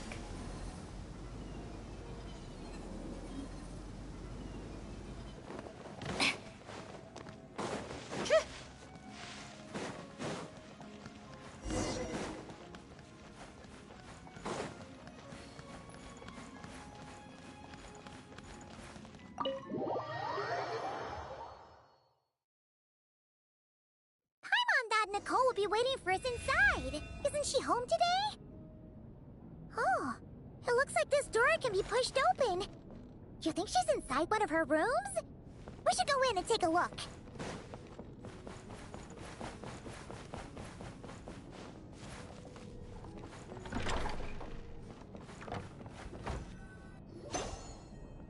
Nicole! Weird. She's not here either. Are you in my studio already? Did you notice my flower collection? I've been growing samples I collected from all over the world. I'm afraid I can't tear myself away right now. I've opened a stall in Fontaine selling sculptures. No thanks. This is my only chance to put pen to paper, even if I'm mostly just writing down numbers. But I know it's not often you get the time to visit, so feel free to start without me. By the way, I left you a scroll. I think I put it next to a statue of a finch near the west wall. Why don't you see if you can find it? Found it! Then let my silent guide help you on your way. Good luck!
Looks like it worked!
Do you need some help? Let me just make a few little adjustments to your scroll. This one's in the right place too!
you need some help? Let me just make a few little adjustments to your scroll.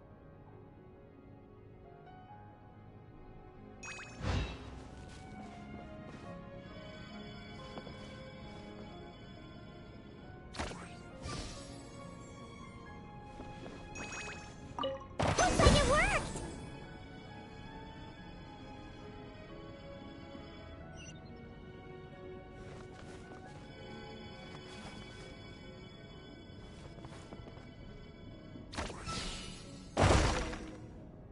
Congratulations!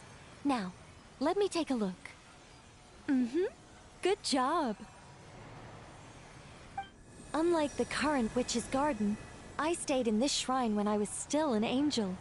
This was my home for quite some time. So many angels! It looks like you were super popular, Nicole. I don't want to blow my own trumpet, but everyone used to love listening to my stories, especially the ones about living among humans, sending them omens and guiding them to build great civilizations. Every time I got to a good bit, the other angels would stop what they were doing and hold their breaths, hanging on to my every word.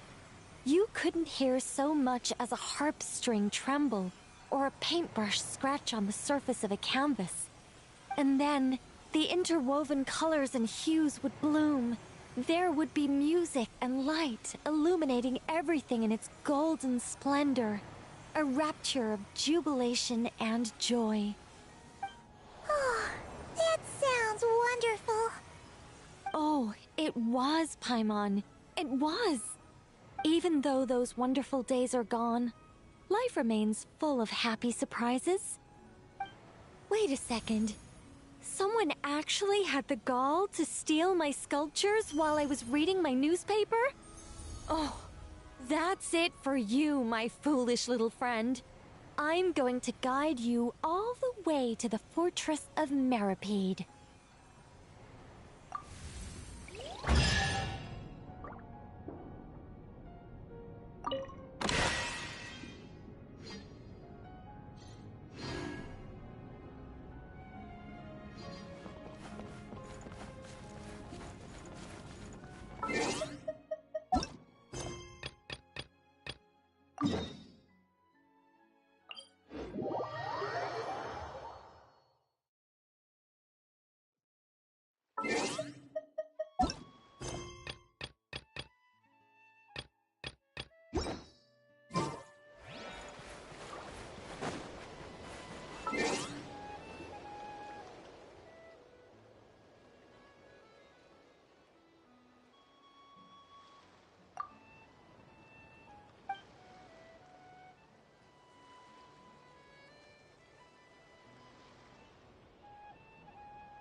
Yeah.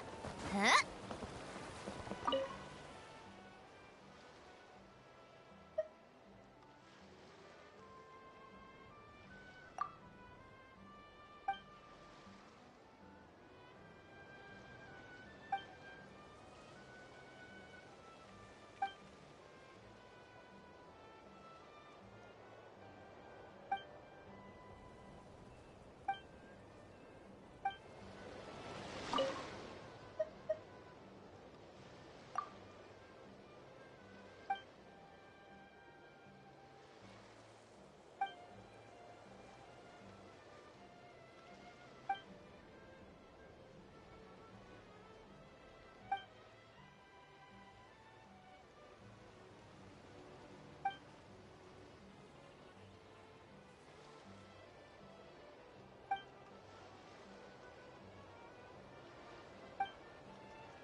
all doing? Let's have some fun!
How tiresome.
Take a break. Pick up the pace. Wheel of Life. Hear the echoes of the valley! Right here. Right now. Right here. Nothing lasts forever. Come on, pick up! Yeah. Ha!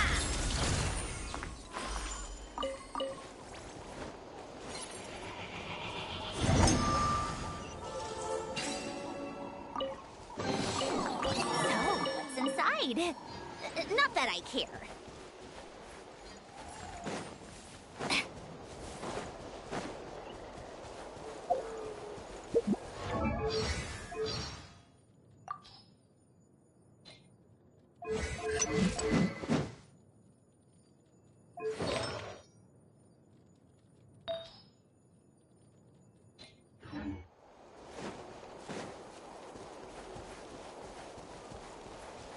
How tiresome.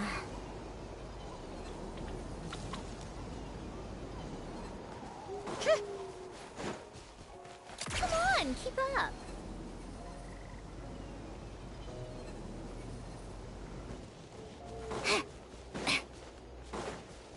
Take a break.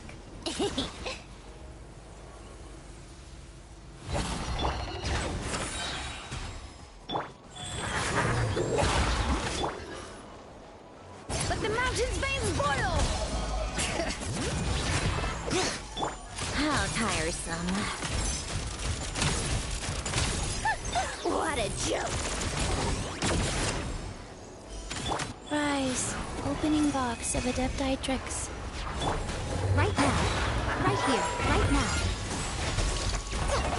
Emerge. Come on, keep up. Let engraved names echo! Wheel of Life.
All that work for this.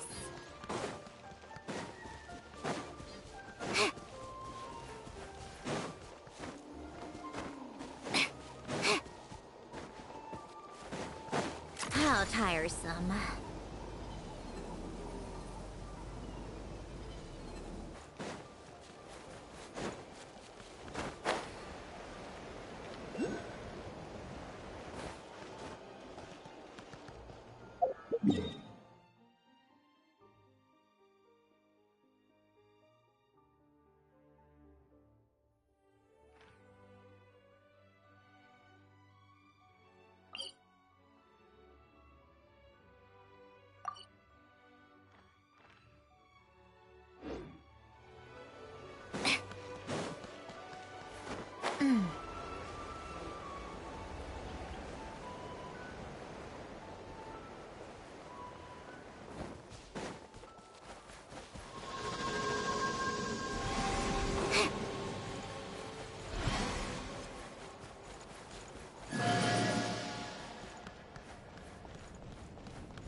Life goes on. Sacred name, Fortune Preserver. Right now. Right here. Right now. Hear the echoes of the valley!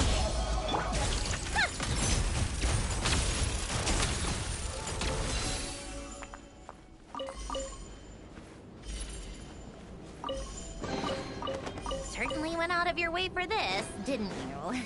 It's all yours.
Conscience veins boil!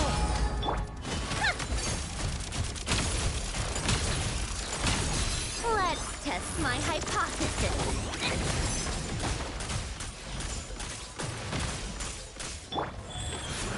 Orders given.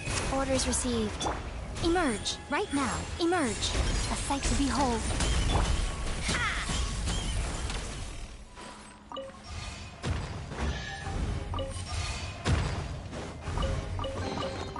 Huh? All that work for this?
keep up.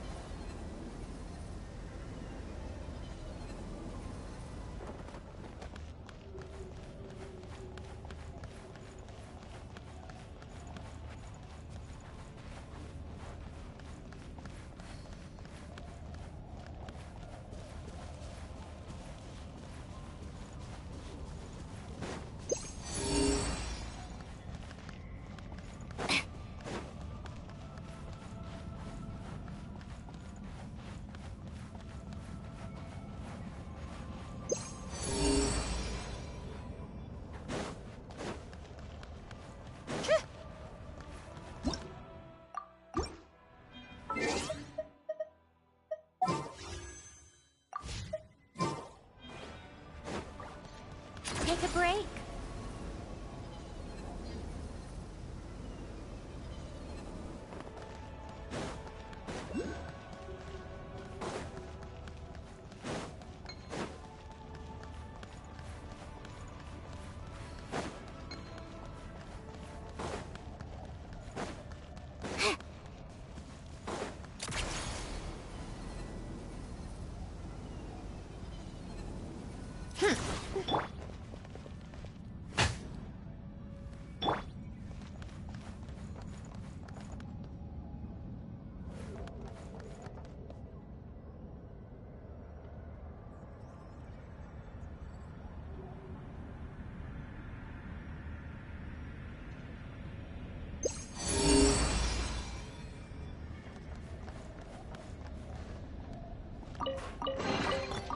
Certainly went out of your way for this, didn't you?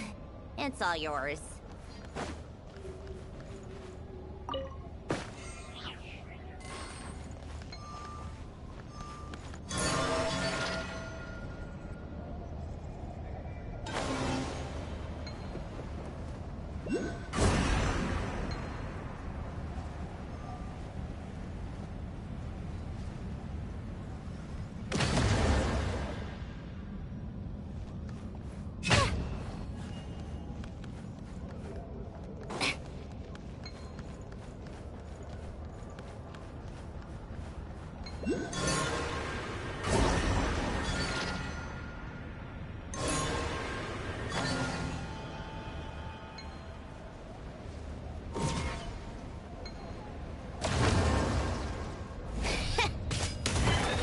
Rise. Letting Crave names echo! Right now. Right here.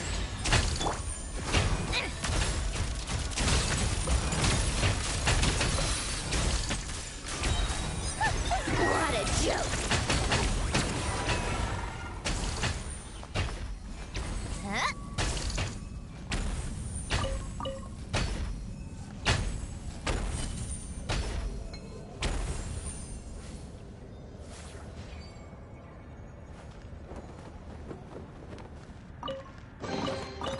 So, what's inside? Not that I care.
certainly went out of your way for this, didn't you? It's all yours.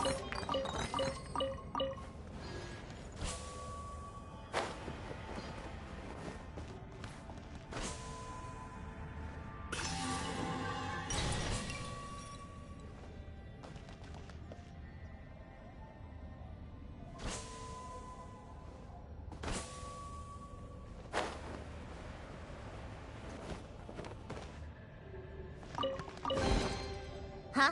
All that work for this?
Come on, keep up.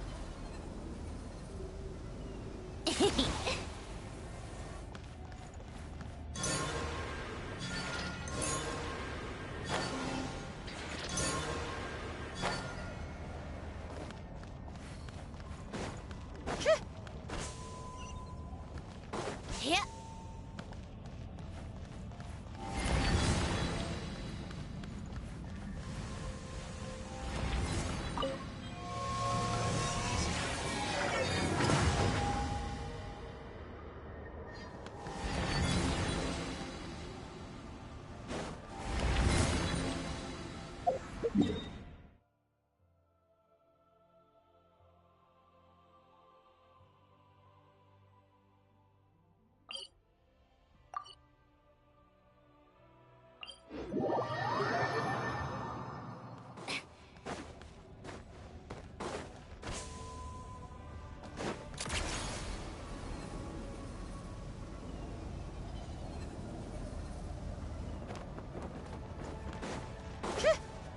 Take a break.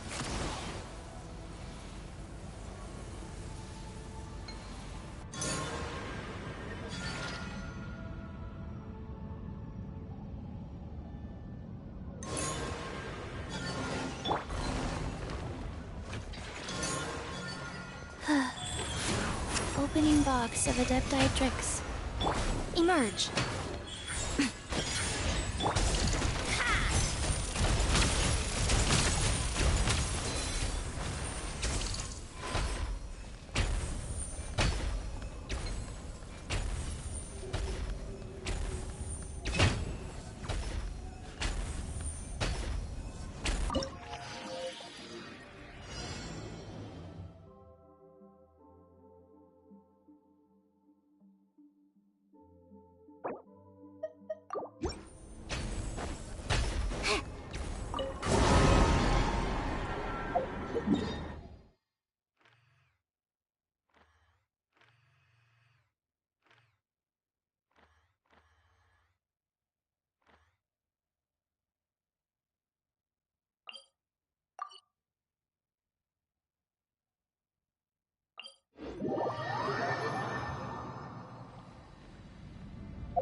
Huh?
Wheel of life. Let the mountain's veins boil! Come on, keep up.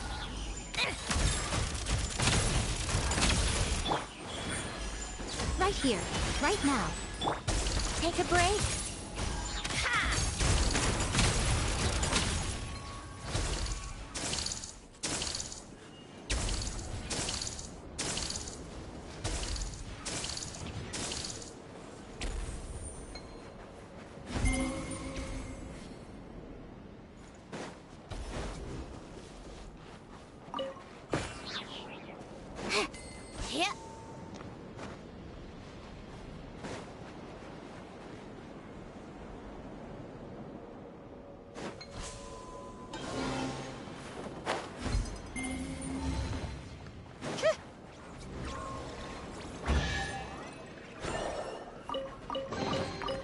Certainly went out of your way for this, didn't you?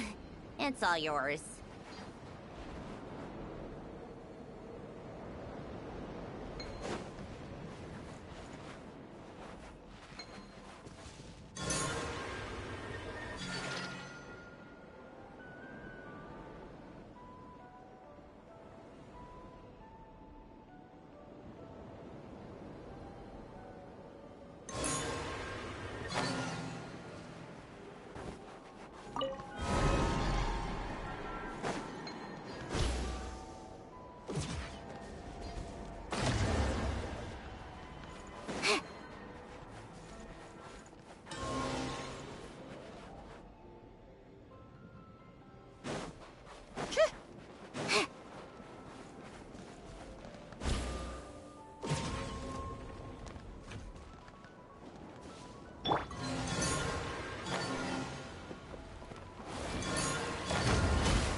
Go.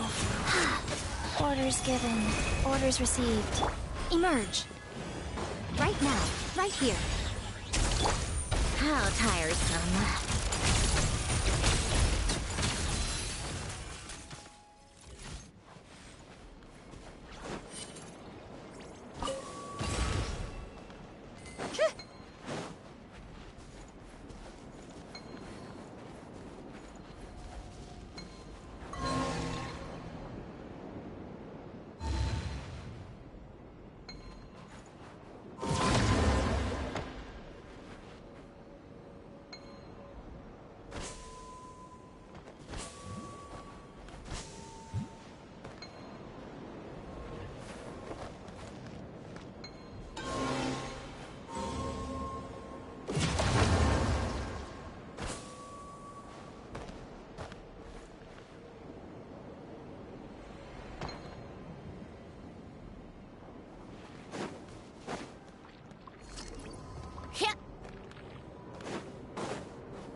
certainly went out of your way for this, didn't you?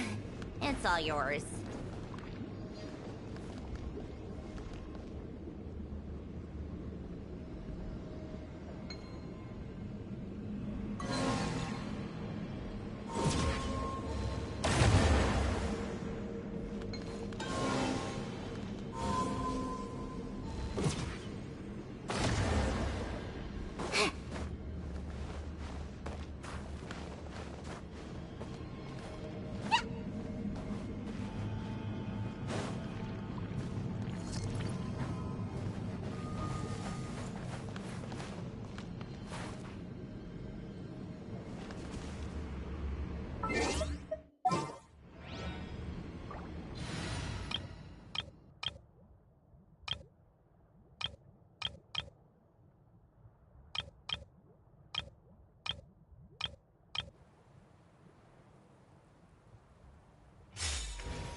Crumble! Yahoo!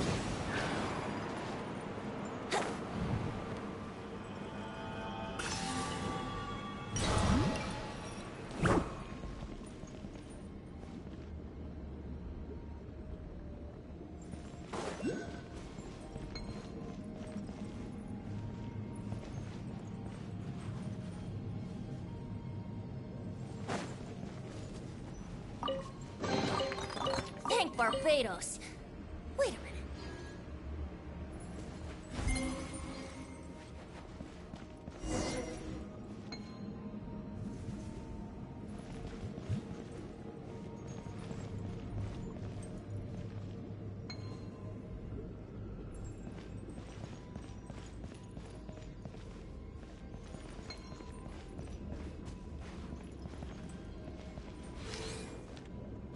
Yeah.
Let's play!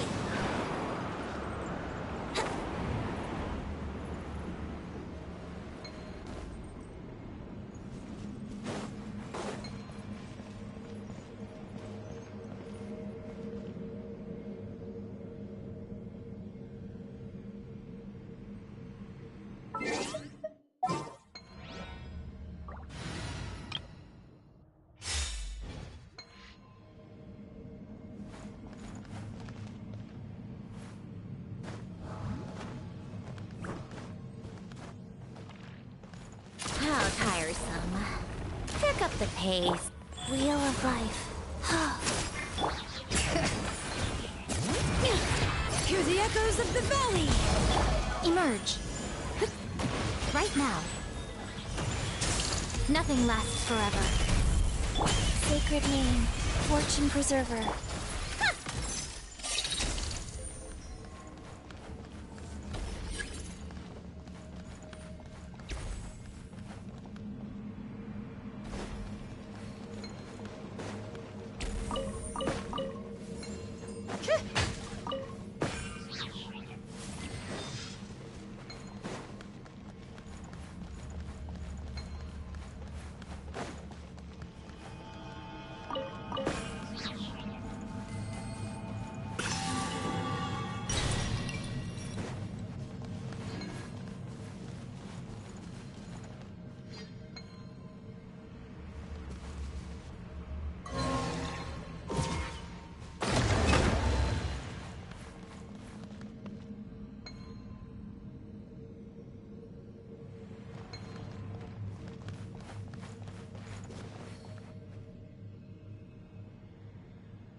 All that work for this.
Huh?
Yeah. Ha!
test my hypothesis.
I like music.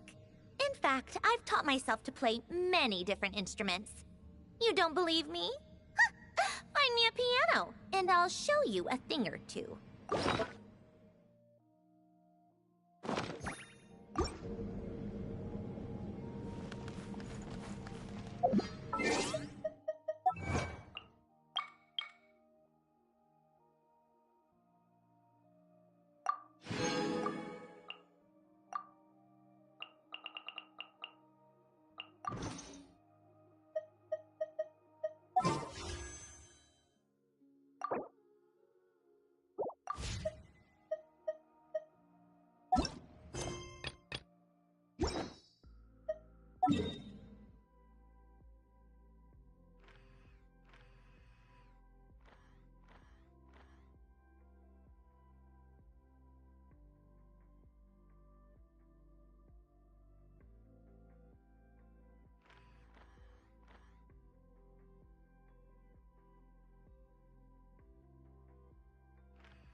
Go. Bring it! Let the mountain's veins boil!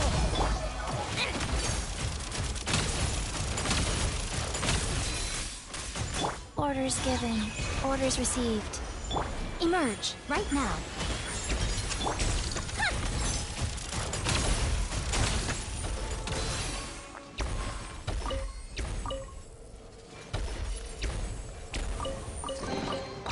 So, what's inside? Not that I care.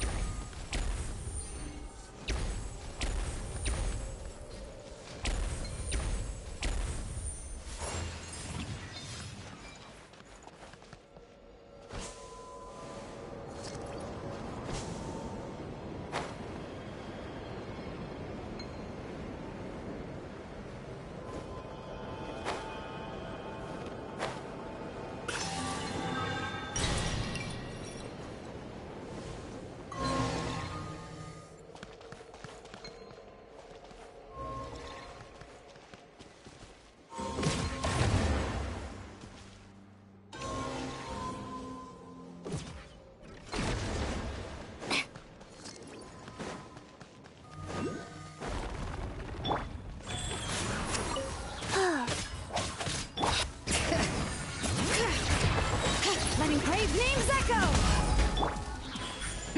Right here. Emerge.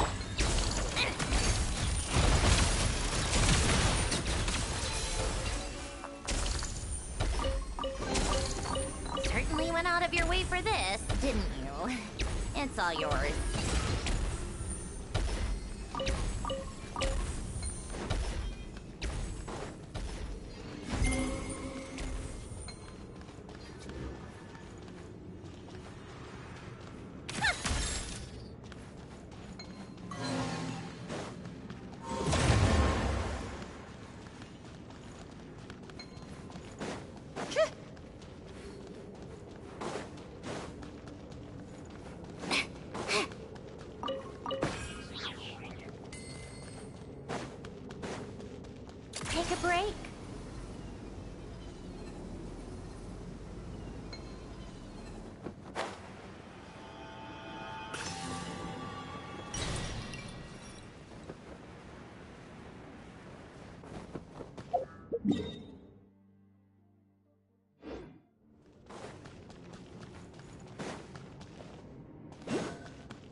life goes on. Right here. Emerge. Right here. Sacred name, fortune preserver.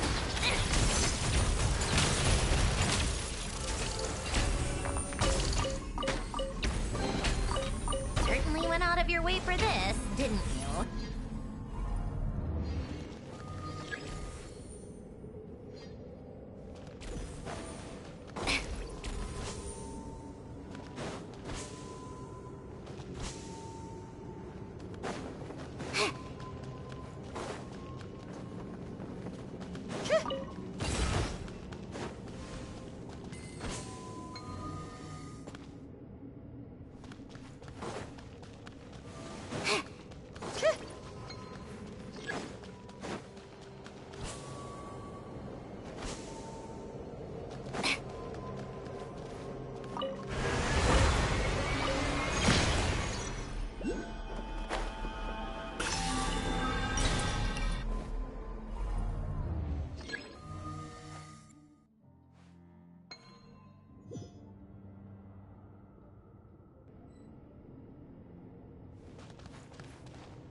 inside. Not that I care.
echoes of the valley!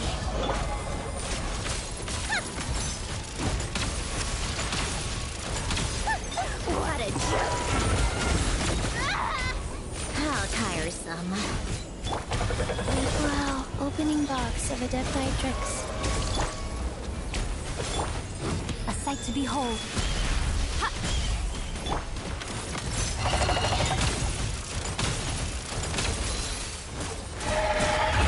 Got a death wish? Life goes on. Bring it! Letting brave names echo! Emerge. Right now. Right here. Show them. Got a death wish? A spot of tea time entertainment.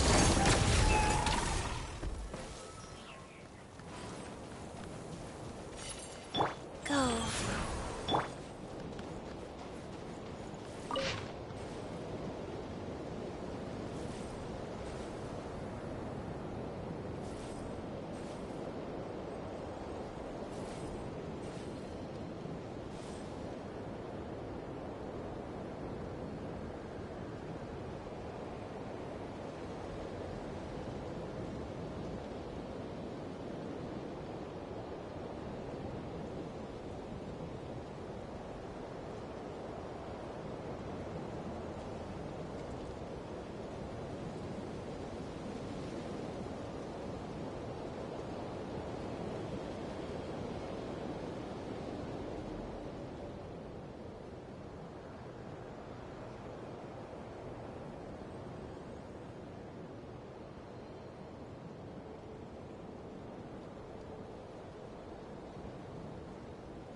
Sonnet, you've been ditching work and sneaking out to play with humans more and more often these past few years, haven't you?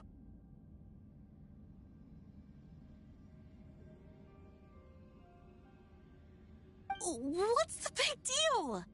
We can just leave the work to those moon envoys anyway, right? You've taken a shine to our new master sisters, and they're willing to send subordinates to share our work. So what choice do I have but to accept?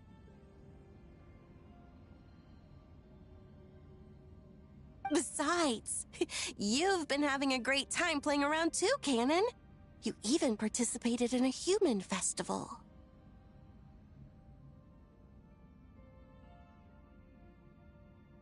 That was part of my duty. Their high priest called my name. It was only natural that I had to respond to their voices.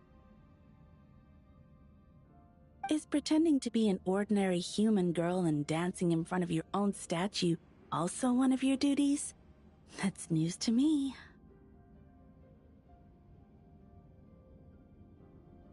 Arya. Canon. I wasn't asking you to call my name. Oh, forget it. Since the new moon envoy doesn't mind helping Sonnet with her work. Zabai. Her name is Zabai. You really should remember people's names. Since Zabai has no objections, I have nothing more to say.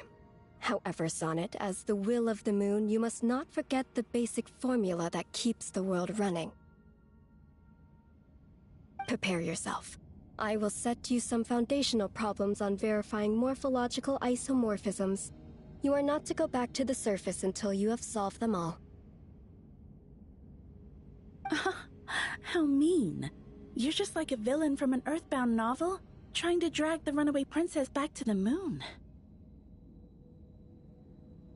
What she said. You are the moon. Don't say things like that.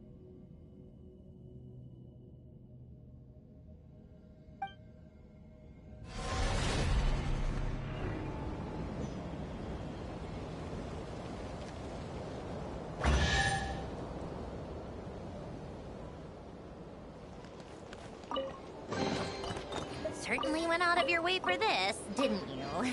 It's all yours.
It's about time we threw another tea party.